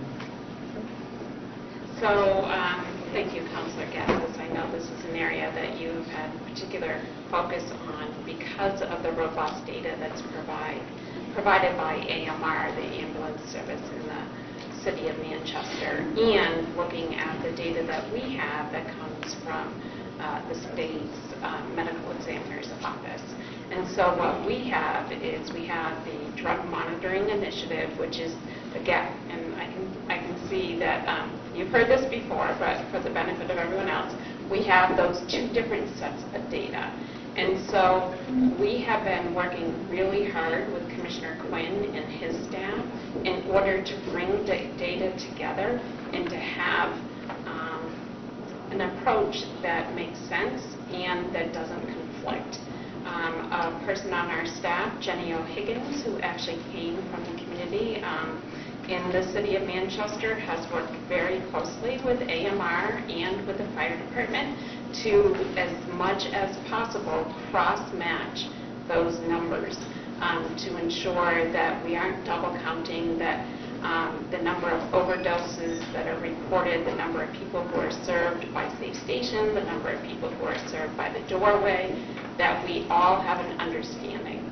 But it's still an ongoing project. I know that we had the demonstration a couple years ago where we presented about the dashboard that we're working on, and that is getting close to being available to the public, and that is run by Public Health, and I can get an update on that soon. But we're still working at it, and we haven't forgotten. It's not an area that is just by the wayside. It's really hard when you're talking about data systems and having them match, and also having some concerns about individual privacy issues. how many deaths have been at the doorway program? So the doorway serves individuals who self-select or are referred, and I don't know how many of the individuals who have received services from the doorway have resulted in overdose death. I can't tell you that. When are we going to be able to identify that? Because right now, the government has done a great job with COVID. We have that under control in the state, I believe. This overdose issue is going to rear its ugly head again, just like it was over the last 3 years. And we don't have any way to put our thumb on it to say this is what the two programs together, what the numbers look like. And I don't know how it could take 3 years to develop that. Well, I think that we need to look to our legislature and talk about some of the restrictions that have been placed on us about sharing data. And so when we talk about individuals who seek a service at a doorway and then seek a service at Safe Station, and being able to have that data match up and have the appropriate releases and cross-sharing of information, we need to have that. And then having the follow-up to get at what you have pointed out is deaths.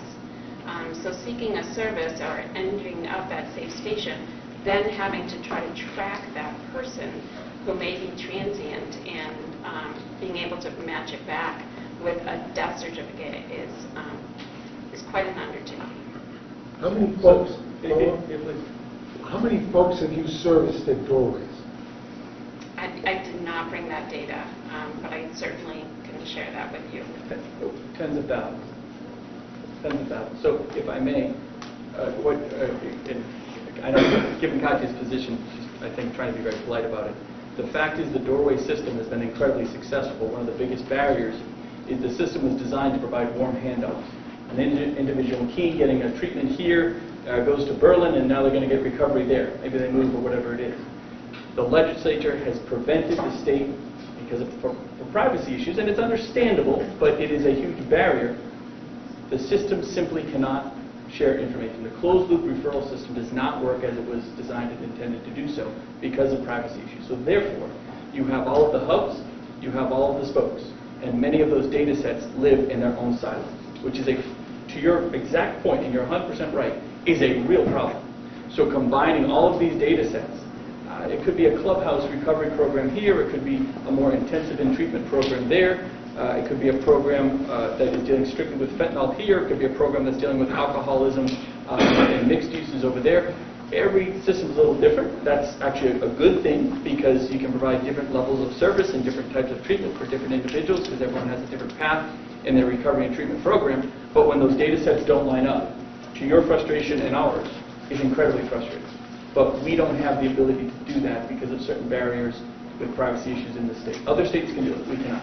We should. The barriers are not federal laws, it's not HIPAA, it's not any of those privacy laws. It is very unique to New Hampshire and the laws that we've passed in our state. How does AMR have the ability to show those numbers?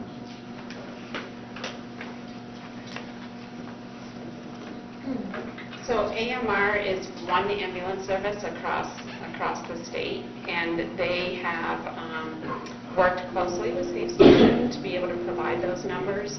And I know they continue to provide them despite the closure of Safe Station in Nashua. Their data is their data, and they roll it up. It's when you want to match data and take individuals and match them to see how they go through the system and whether they go from Safe Station to a doorway to Farnham Center to Hope for New Hampshire Recovery. So that's when we start losing the ability to track that data and then go as far as if it results in a death with the chief medical officer. And if I also may, AMR is, again, there are other ambulance services. They primarily serve Manchester and Nashua, which is why those data sets are driven on Manchester and Nashua, because they're really on the ground there, and that's where a lot of these issues do occur. But it really doesn't take into account many of the other aspects of the state and the programs, all, whether it's up in the North Country or other aspects. So, you know, they're limited, and so that's why the data set you see is limited to Manchester and Nashua from AMR, because it's simply their data, and it's useful. It's very useful. But to your point, and I think you're spot on, Councillor, it's a limitation. It's a real limitation. How do we change the limitation? So that we can get the primarily the number one issue. There's other issues, but the number one issue really is the privacy, how we share data in terms of privacy. But the legislature has to authorize that. They've been very clear not to allow that to happen. As much as so you're saying names. I'm not looking for names. No, I'm not saying names. I'm saying it's a law. Yeah, it's statutory. We have a statutory barrier. So to get real statewide perspective. And then, if I also may, sometimes it takes months and months and months to determine a fatality through the autopsy and the coroner's report and the New Hampshire Medical Examiner, whether the fatality that may have occurred back in November, it might take till February, March, or April to really determine whether that was a direct result of substance misuse or some other medical issues or whatever it might be. And so there's a lag there as well, right? So the death resultant isn't always as obvious in real time as we all want to be. It's typically around the May timeframe, June timeframe that we get our final numbers from the previous year. That the previous December's numbers are actually final, which is incredibly frustrating. So, and the only other piece I'm going to add in here is, we all know one is too many. 2020 was such a challenging year in terms of understanding the variables that went into how illicit drugs or misuse of drugs and pharmaceuticals may have been being handled specifically in the March and April, May, June timeframe, right? Because everything was kind of shut down, people weren't moving. We saw a massive drop in everything from child abuse cases to drug overdoses to all of that. So 2020 is a bit of an anomaly in terms of a lot of our data sets across the state. But again, I think your point is very well taken and championed. I don't want to speak for the Commissioner and Katya, but championed by all of us, that the prevention of letting these silos talk to one another is very, very challenging. I mean, how can you really provide the right service at the right level if you can't let all the data talk to one another? Closed loop referral is really, really critical in this, and doing it the right way. Follow up on another item? Please. We've been hearing on the national news about folks crossing the border in Texas. That they're taking them by bus, putting them on planes, and they're being dispersed throughout the entire country. Now, if I recollect correctly, Barbara Siebert, who works in that department, is somebody that I met with some 6 years ago, 7 years ago, when she was doing the numbers for the federal government, knowing how many of those folks were coming to New Hampshire. Now, I don't know if she still is running those numbers. Does anybody know? I don't have that information right now, but we'll work with our Office of Health Equity and see if we have any information around that. Because they're saying that 13 or 14 people were pretty serious criminals that crossed the border. I just want to make sure they're not coming to New Hampshire. And I don't know if we've received any, children or families or anybody else. So again, I'll let the commissioner really answer. I can tell you that just in talking to other governors, there are stories all across the country of folks being flown all around. We have done some conversations with our local providers, if you will, that often manage some of those types of services, either as independent nonprofits or directly under contract for the federal government. I don't believe we know of any, but I'm going to look to the commissioner. We haven't gotten any confirmation after our inquiry of that happening. No, we had several meetings, and it was really around placement of children, unaccompanied minors. We Who were did the not. meetings with? Excuse me? Who were the meetings with? Children and Family Services, the U.S. Children and Family Services.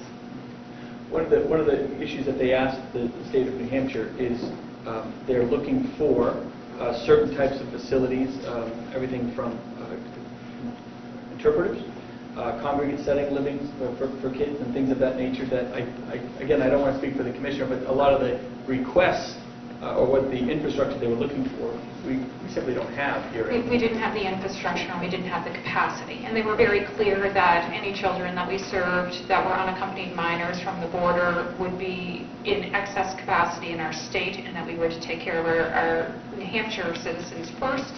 And we are expanding our beds in New Hampshire because we don't have enough capacity just for our own citizens.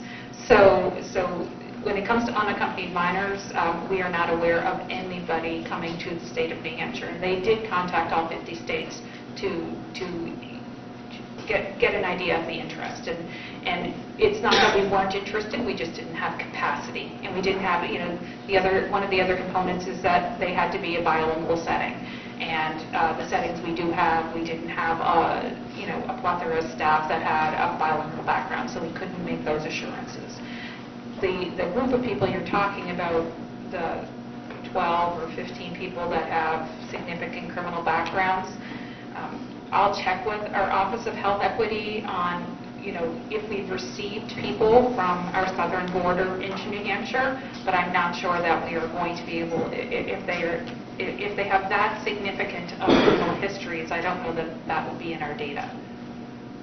I'm not looking to identify them by John Doe.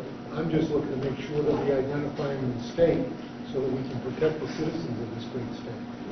And I can tell you that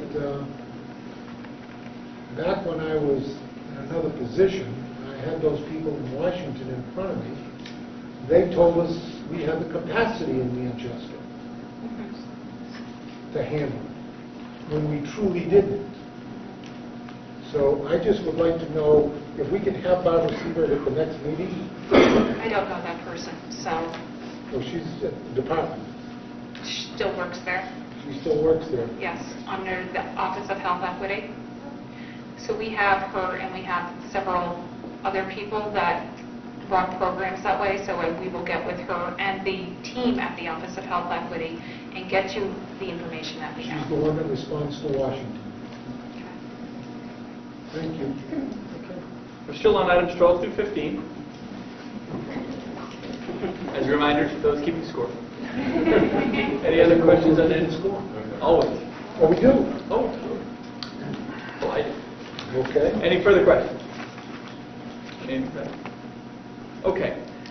See no further discussion on items 12 through 15. All in favor, please signify by saying aye. Aye. Any opposed? Those items are approved. I now ask for a motion to adopt agenda items 16 through 20 from the Department of Health and Human Services from the Division of Public Health Services. So moved.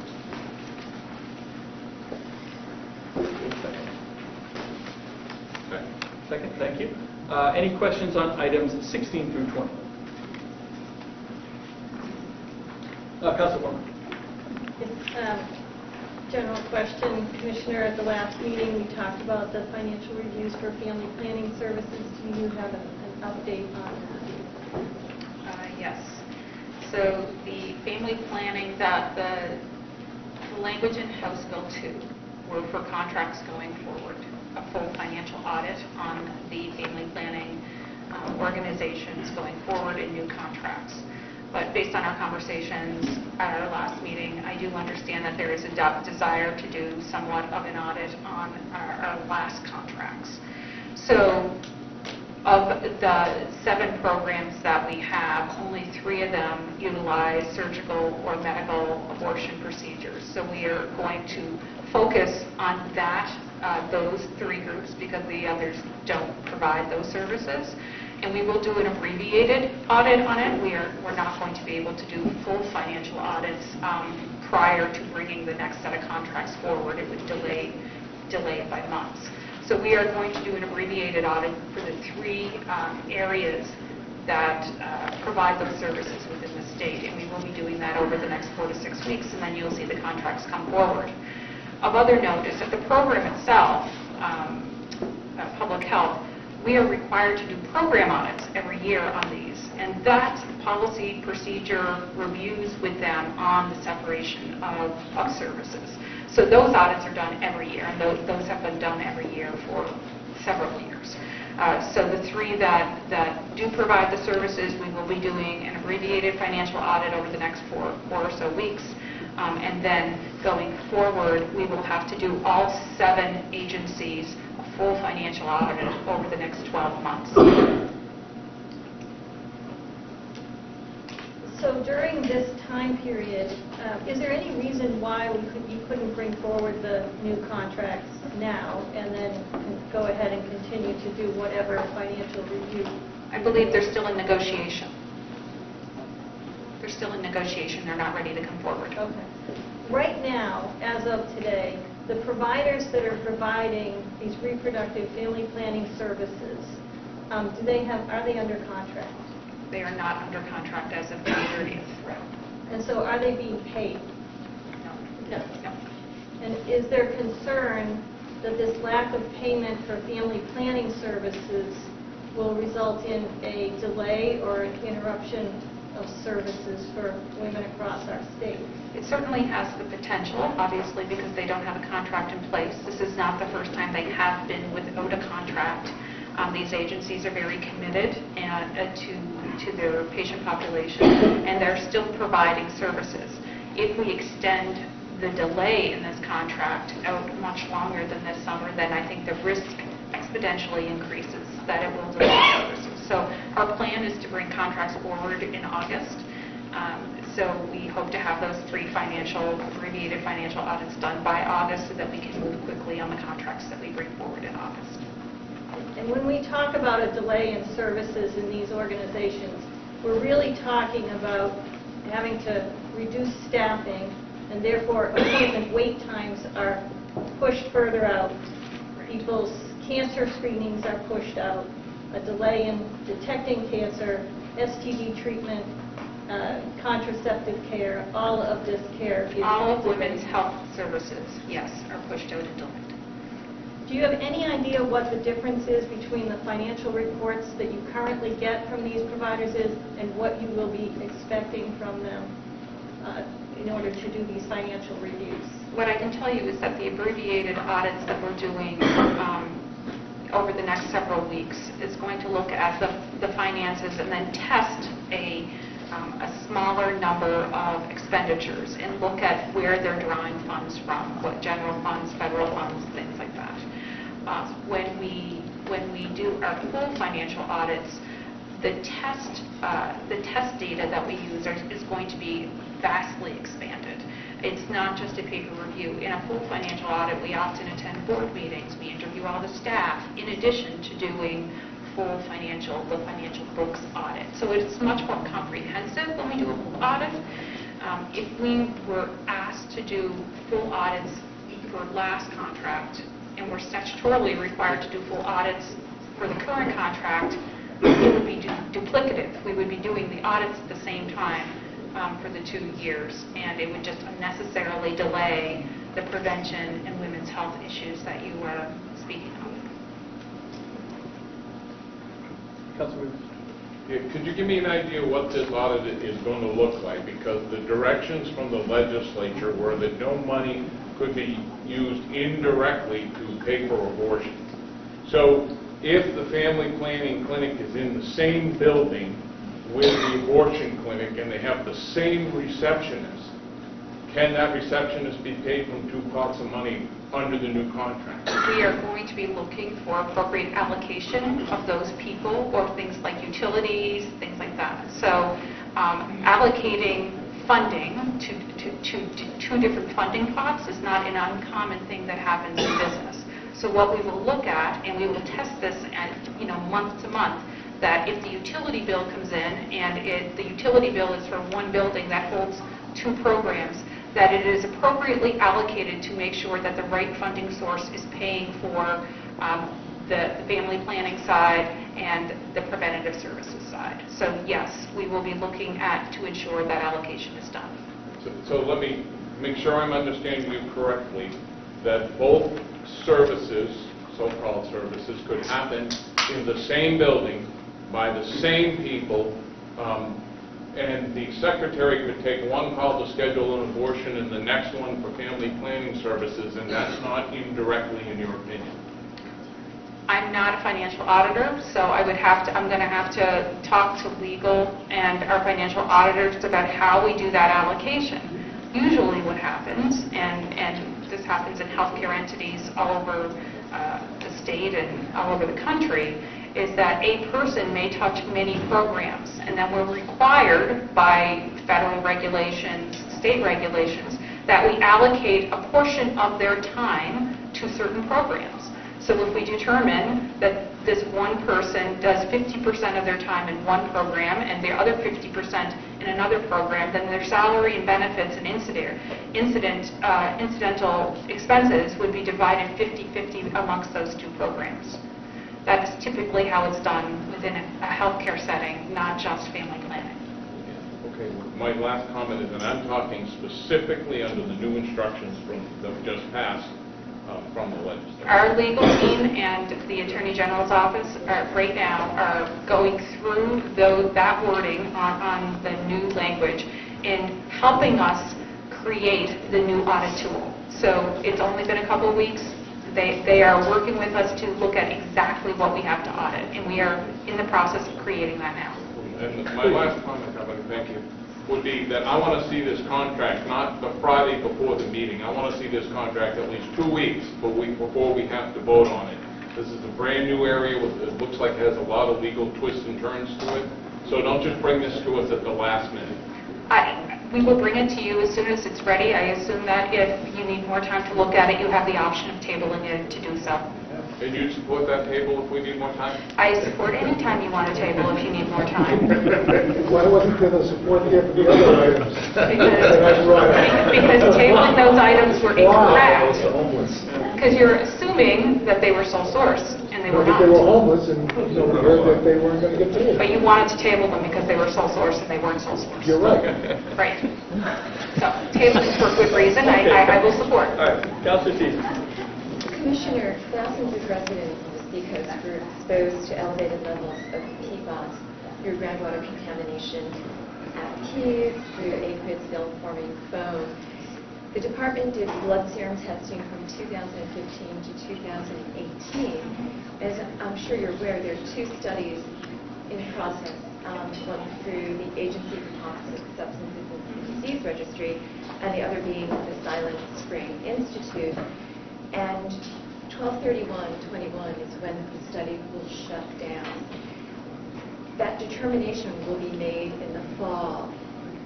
And I know your staff has been fabulous. They've done 2 mailings to all of those that participated in the blood serum testing. But at this point, we have participation levels at 58%, and for children, 23%. Ideally, we'd like to get 1,000 adults and 350 children. So my request to you is, could we explore testing technology to see if we could improve that rate response? Sure. I know that the department has used a variety of methods to try to communicate with the initial group to try to get them to participate in the study. But I can meet with my team and see if there's other technology that we could use, even if it's using a phone bank for a period of time to reach out to people personally to see if we can get better participation. We greatly appreciate it. Sure. This would be one of the first longitudinal studies, and we agree it's very important. Thank you very much. Governor, I have a question about an item on the agenda. Okay. Item 19. This is a contract with MTX Group. They've been currently providing us with the contact tracing, but this contract appears to be more for the distribution of the ARPA Child Care Fund. Yes, so I'm going to ask Commissioner Boulay to come to the podium because he has the answers to this because this was originally a DOIT contract. I think. He's going to correct me, I'm pretty sure. Good morning, everybody. Dennis Goulet, Commissioner of the Department of Information Technology. I'm very familiar with the reasoning behind why we went forward with MTX versus full procurement on this. The business context I'm less familiar with, so I would ask for assistance on the business context.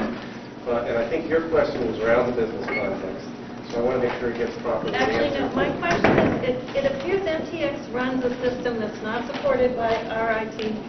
I really don't understand reading this. I don't have a sense of why this is was not put out to bid. All right, I can help with that. I can help with that one. So when we hit COVID, we had a couple different suppliers who started helping us right away. MTX was one of them. So we built a number of systems very rapidly on the Salesforce platform. DOIT and Health and Human Services and Gopher and other entities collaborating with us. So my team is very involved in this. And so so I would say that this is not like kind of an out there thing at all. The reason, and we actually at the time were working on procurement, a statewide contract through DAS that would allow us to access these kind of services through a competitive bid. That process is nearly done now, so we have that in our back pocket and we'll be ready to use that soon. This one made sense to sole source in the sense that MTX is very familiar with the systems that they'll be accessing. We have a timing constraint on our source of funds, and so we thought it made sense in this case to do this with MTX. I expect that future contracts associated with Salesforce.com services would go through the statewide agreement once we have it in place, which I believe is very, very soon. I know that the DAS folks are working on it. It's been something that's been a struggle because all of the providers in this space, Salesforce, have been working on COVID stuff in the states all around the country, and their staffs have been just focused on that and not on things like that. Does that help? It does. You noted in here that currently this is software that the skill set that the state doesn't, is not a skill set that the state can support. Were there any vendors out there that had a product that the state could support? So when we go out now for procurements for new applications, what's coming back now most times on the responses is these new platforms, these low-code, no-code platforms like Salesforce.com and Microsoft Dynamics 365. Those, and particularly with Salesforce, during COVID, that skill set has accelerated. Global demand has gone through the roof for that skill set. And it wasn't in high supply before that. So you can see what happened there. I've been training our people internally. In fact, we have a developer group inside DOIT where we get together and we talk about low code, no code, how you code in a disciplined manner so we're not wasting money. In other words, if if you customize something you don't need to, things like that's bad. So what we use the TOIT folks and internal HHS folks for core stuff, but if we need to scale, get something done in a certain amount of time, and we have the funding to do that, then we will often go outside and supplement. So if you looked at the team that's going to be working on this, it'll be a mix from a technical side, not a business side. It'll be a mixture of DOIT folks who are on the governance piece and helping out, making sure, on the vendor management side. It'll be folks in the HHS group who we work very closely with, and it would be, in this case, MTX. It could be another vendor in the future. In fact, I think there are going to be multiple signatories to that statewide agreement that we could then access in the future through RFQs, or taking a statement of work RFQ process, which would be faster than a full procurement. So we did the full procurement, multi-award agreement coming soon that we can then access for in the future for this type of stuff.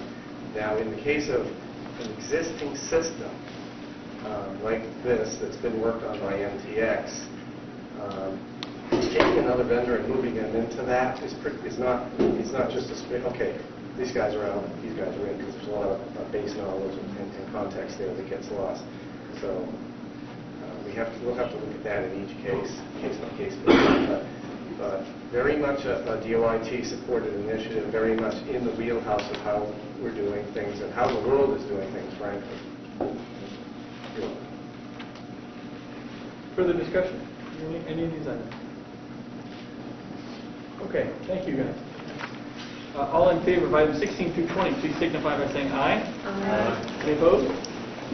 Those items are approved.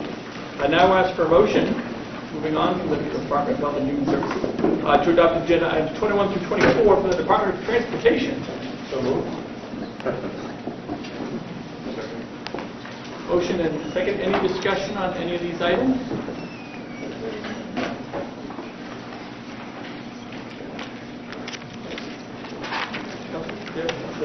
Yes, yep. Nothing in here for 4A?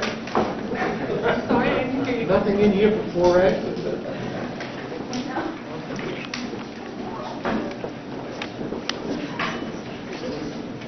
Good morning, Governor. Good morning, Councilors. For the record, Victoria Sheehan, Commissioner of DOT. Council, there is one item that pertains to Exit 4A. It's the first of the DOT items. Contemplated awards, and there's compensation for replacement housing for one of the parcels associated with construction 4A. So with some. Every agenda, something in 4A. Councilor Stevens? Item number 23. So we're basically improving, upgrading the current underground storage tank that's being used in Chester. What would the replacement cost have been? We know so much groundwater contamination starts with underground storage tanks. So that's my question. So the Department of Transportation operates approximately 50 fuel sites across the state. We inspect those facilities frequently to make sure they're in compliance with all the regulations, and then based on the condition, we either propose replacement or rehabilitation. So full inspection would have been done depending on the degree of the deficiencies. We would have determined the most appropriate path forward. So, from a cost-effective standpoint, it was deemed that upgraded by the time and proceed. Okay, thank you. Further discussion? Okay, hearing no further questions, all in favor of these items, please signify by saying aye. Aye. Any opposed? The items are approved. I now ask for motion to adopt agenda items 25 and 26 from the Community Development Finance Authority. So moved. Any discussion?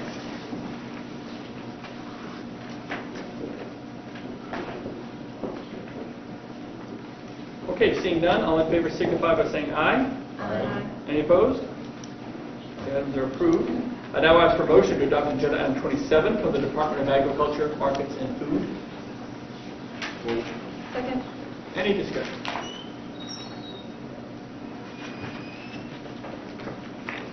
Okay. Seeing none, all in favor signify by saying aye. Aye. Any opposed?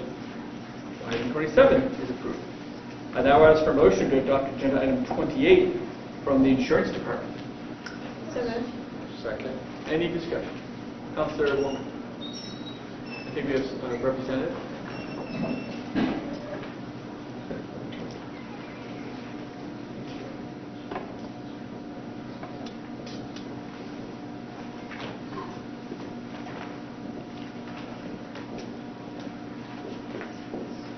Good morning, Councilor. DJ Betancourt, Deputy Commissioner of the Insurance Department.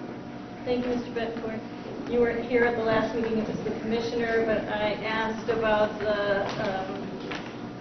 whether the Department of Insurance would require insurers to pay the cost of state-mandated ultrasounds in cases of abortion. The commissioner committed to that, and I understand you made a release later that day stating that that would be the case.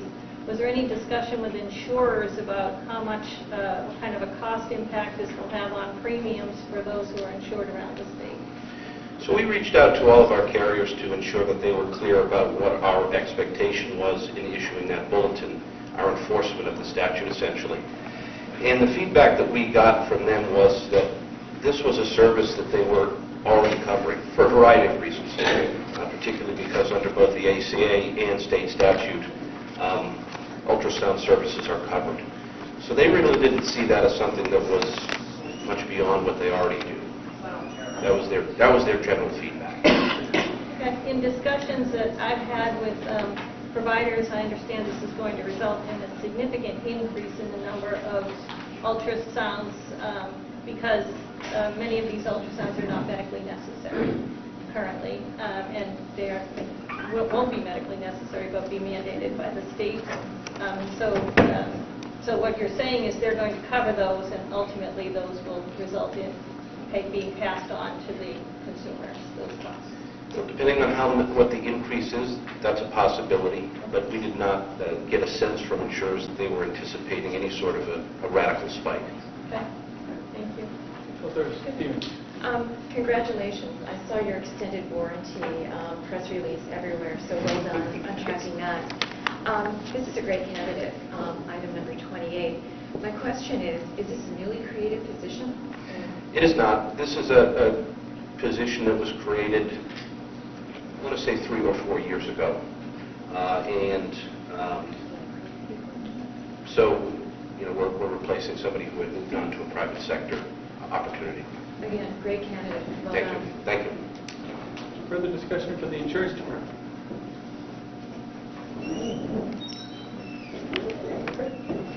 Seeing no further discussion, all in favor of item 28, please signify by saying aye. Aye. Any opposed? Item 28 is approved. Now is for motion to adopt agenda items 29 and 30, New Hampshire Employment Security. So moved. Second. Any discussion? Seeing none, all in favor signify by saying aye. Aye. Any opposed? The items are approved. I now ask for motion to adopt agenda item 31 from the Department of Business and Economic Affairs. So moved. Is there a second? Second. We have a second. Any discussion on item 31? Councilor Warmington.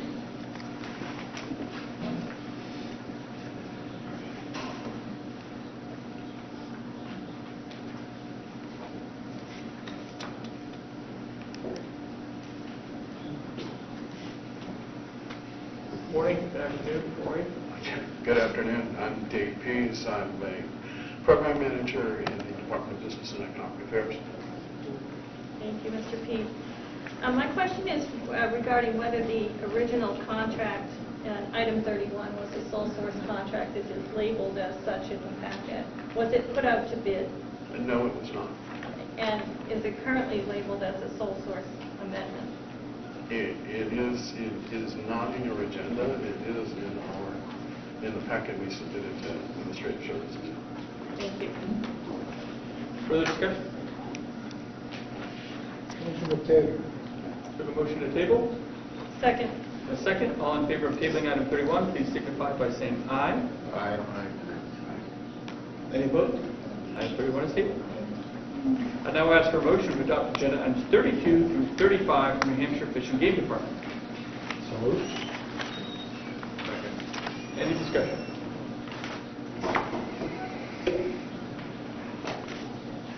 Seeing none, all in favor signify by saying aye. Aye. Any opposed? The items are approved. I now ask for motion to adopt agenda items 36 through 39 from the Department of Natural and Cultural Resources. So moved. Second. Any discussion? Councilor Stevens. This is for the state librarian. Oh, great.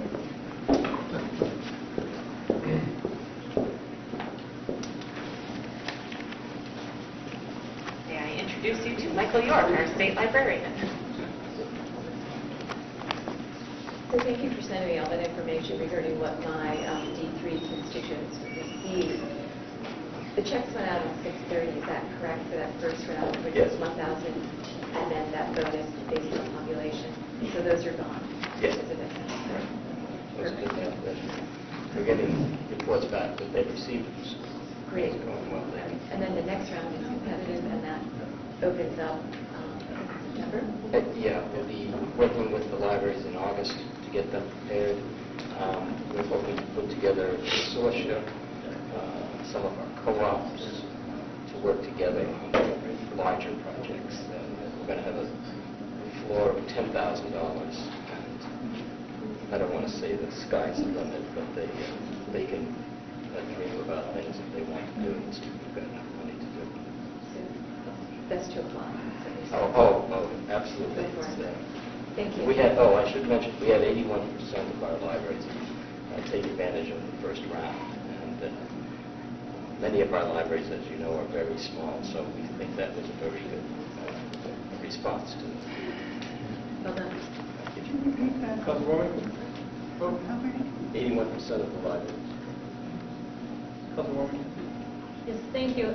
Libraries all around my district are very excited to receive the funds. My question is, item 36, are these funds, these are in addition to the initial tranche of funds that were distributed. Is there an application process? No, these are coming to the council because of the amount of money involved. We're giving both Manchester and Nashville more than $10,000, so that's why we have to come to the executive council to get approved. Okay, this is out of the This initial. is the first round. Okay, all right, great. Thank you for that clarification. Councilor Kenny? Yep, thank you, Governor. I have a question on number 38. We're going to restore the RV bathhouse at the Royal State Park in Guilford. And so we did a 1.3 or 1.2 million project up north at Lake Compegog, and we get them close to 800,000 at the Berlin bathhouse. That's how much it costs at the time, approximately. Given that it's a restoration project, are we satisfied with the amount of money we have to do that bathhouse at Royal State? Thank you. Royal State Park? I'm learning a lot about bathrooms all over the state. For this specific state park, right on Lake Winnipesaukee, which is a jewel, we're hosting, I think, 30-something RV campsites. It's just RV camping at this spot. The bathroom was built in 1992, and we are currently looking at 3,000 visitors a season.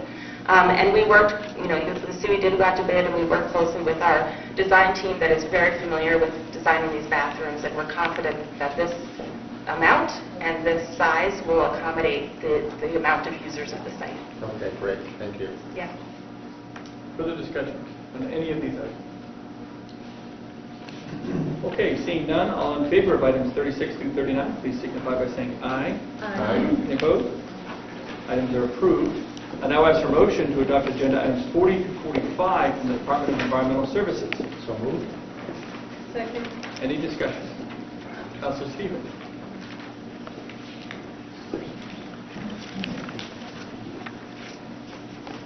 Good afternoon, Governor and Councilors. For the record, Bob Scott, Department of Environmental Services. So per earlier conversation regarding item number 44, this is disconcerting. No fault of the state of New Hampshire. It's an error in the vendor who installed the bridge. We're paying the price. We won't have to endure dredging. And my first question is, they stated 1,500 square feet of temporary impact. but then in the contract they state it's 1,100. But what is of greatest concern is their request for a waiver. This should be done before that sensitive spawning period of November and March. Why are they asking for that waiver? Are they anticipating it's going to go into that period of time? I think that my understanding is again, this is for the rest of the group here, so this is for the Sarah Long Bridge on the seacoast. This is for the submarine cables that provide power for the raising and lowering of that for navigation purposes. Again, this is a Maine DOT issue, not a New Hampshire DOT issue to the extent there was a mistake made. And so in the original design, they put concrete matting, and what's happened since, my understanding, is the scouring between the tides and the river has pulled the soils away, if you will, and they're worried now that the sharp edges of the concrete will have a negative impact and effectively destroy the undersea waterbed-borne electric cables. So that's really, I think, their time sensitivity is they don't want to be in a position where they can't power the raising and lowering. So the time sensitivity for this, we were contacted by Maine DOT just prior to the filing date for this council meeting, and they're very anxious to get going for that very reason. So they have a time sensitivity for public safety and navigation, and they would like to minimize the impact for sturgeon especially. So their desire would be, and they need to ideally mobilize, get the work done, and demobilize and get out of that before they have those impacts. So that's the timing sensitivity between those two things. Is they would like to move now so they can avoid the impacts, but they also, I believe, feel they have a safety issue. Put another way, I think this is between a rock and a hard place, literally. They also made an error in not going to the proper depth of installing that cable, and that was upstream. But, correct me if I'm wrong, but they're stating duration of 30 to 60 days, and but they're stating work will be completed between August 1 and March 15. They're asking for that waiver, and that is of great concern to me. This has to be a priority, to our fishing industry, to our wildlife. Again, no fault of the state of New Hampshire. Again, to minimize, as you notice in the package, we have required, which is our standard practice anyways, they have a mitigation plan, which is in place that we've approved. We've consulted with U.S. Marine Fisheries, I think I got all the words there, as well as Fish and Game to minimize the impacts, so this permit reflects that as well. And you'll note they're required to give us notice in advance, so we can, many reasons, but that way we can mobilize too to watch the impacts and make sure they don't happen. Please. They're only required to give 10 days notice. But again, I understand the need to move forward with this due to the public safety and the integrity of the bridge. I would just rather see them attack this and protect, the fishing industry. Thank you. Thank you. Thank you, Council. Further discussion on any of these items from DES? Okay, seeing none, all in favor signify by saying aye. Aye. Any opposed? The items are approved.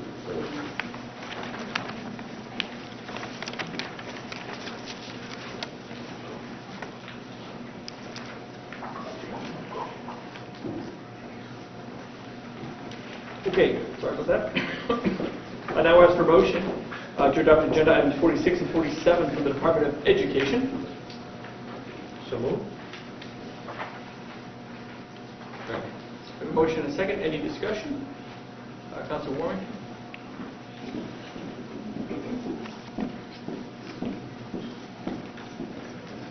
Good afternoon. For the record, Frank Gadelblue, Commissioner of Education.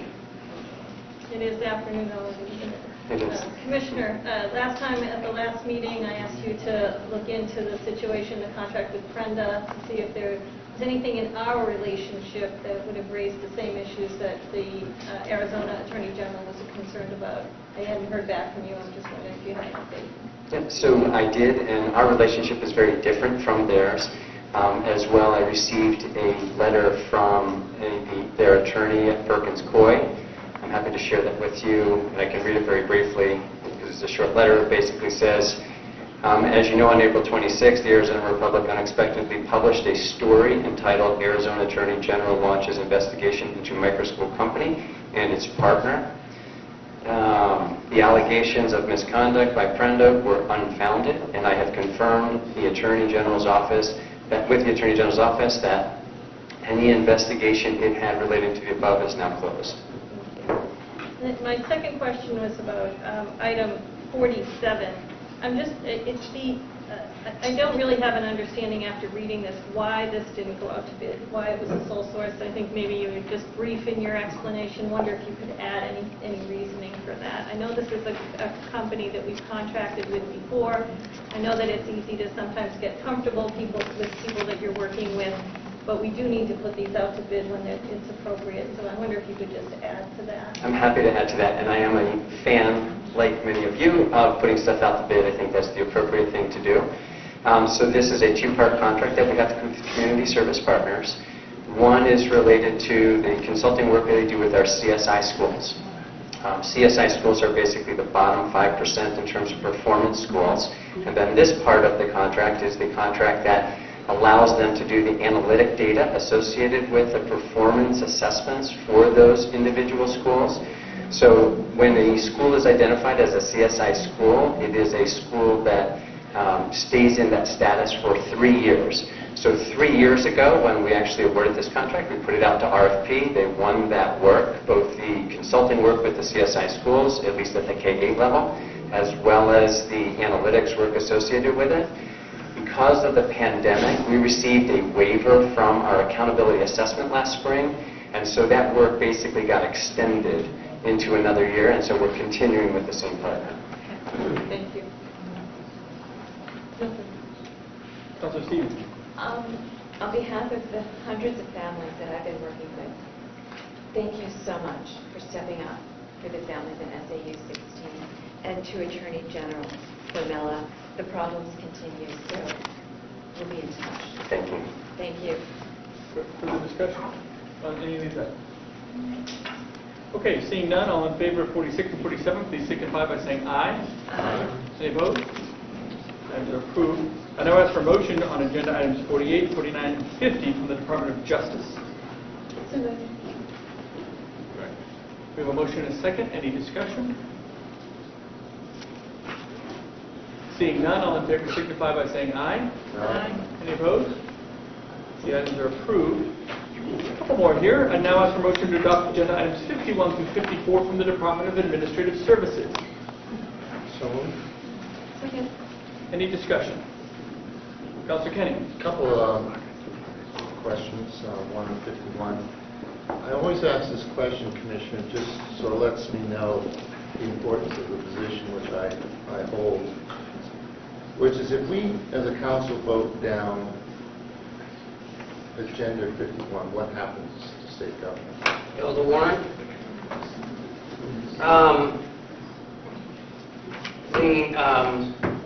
As you know, the council is required to approve state spending. And if you cease to approve state spending, it would stop. Okay. 15,000 people would become unemployed. I have to ask that every quarterly basis because it's 700 million that we're voting on. So that's the importance of what we do.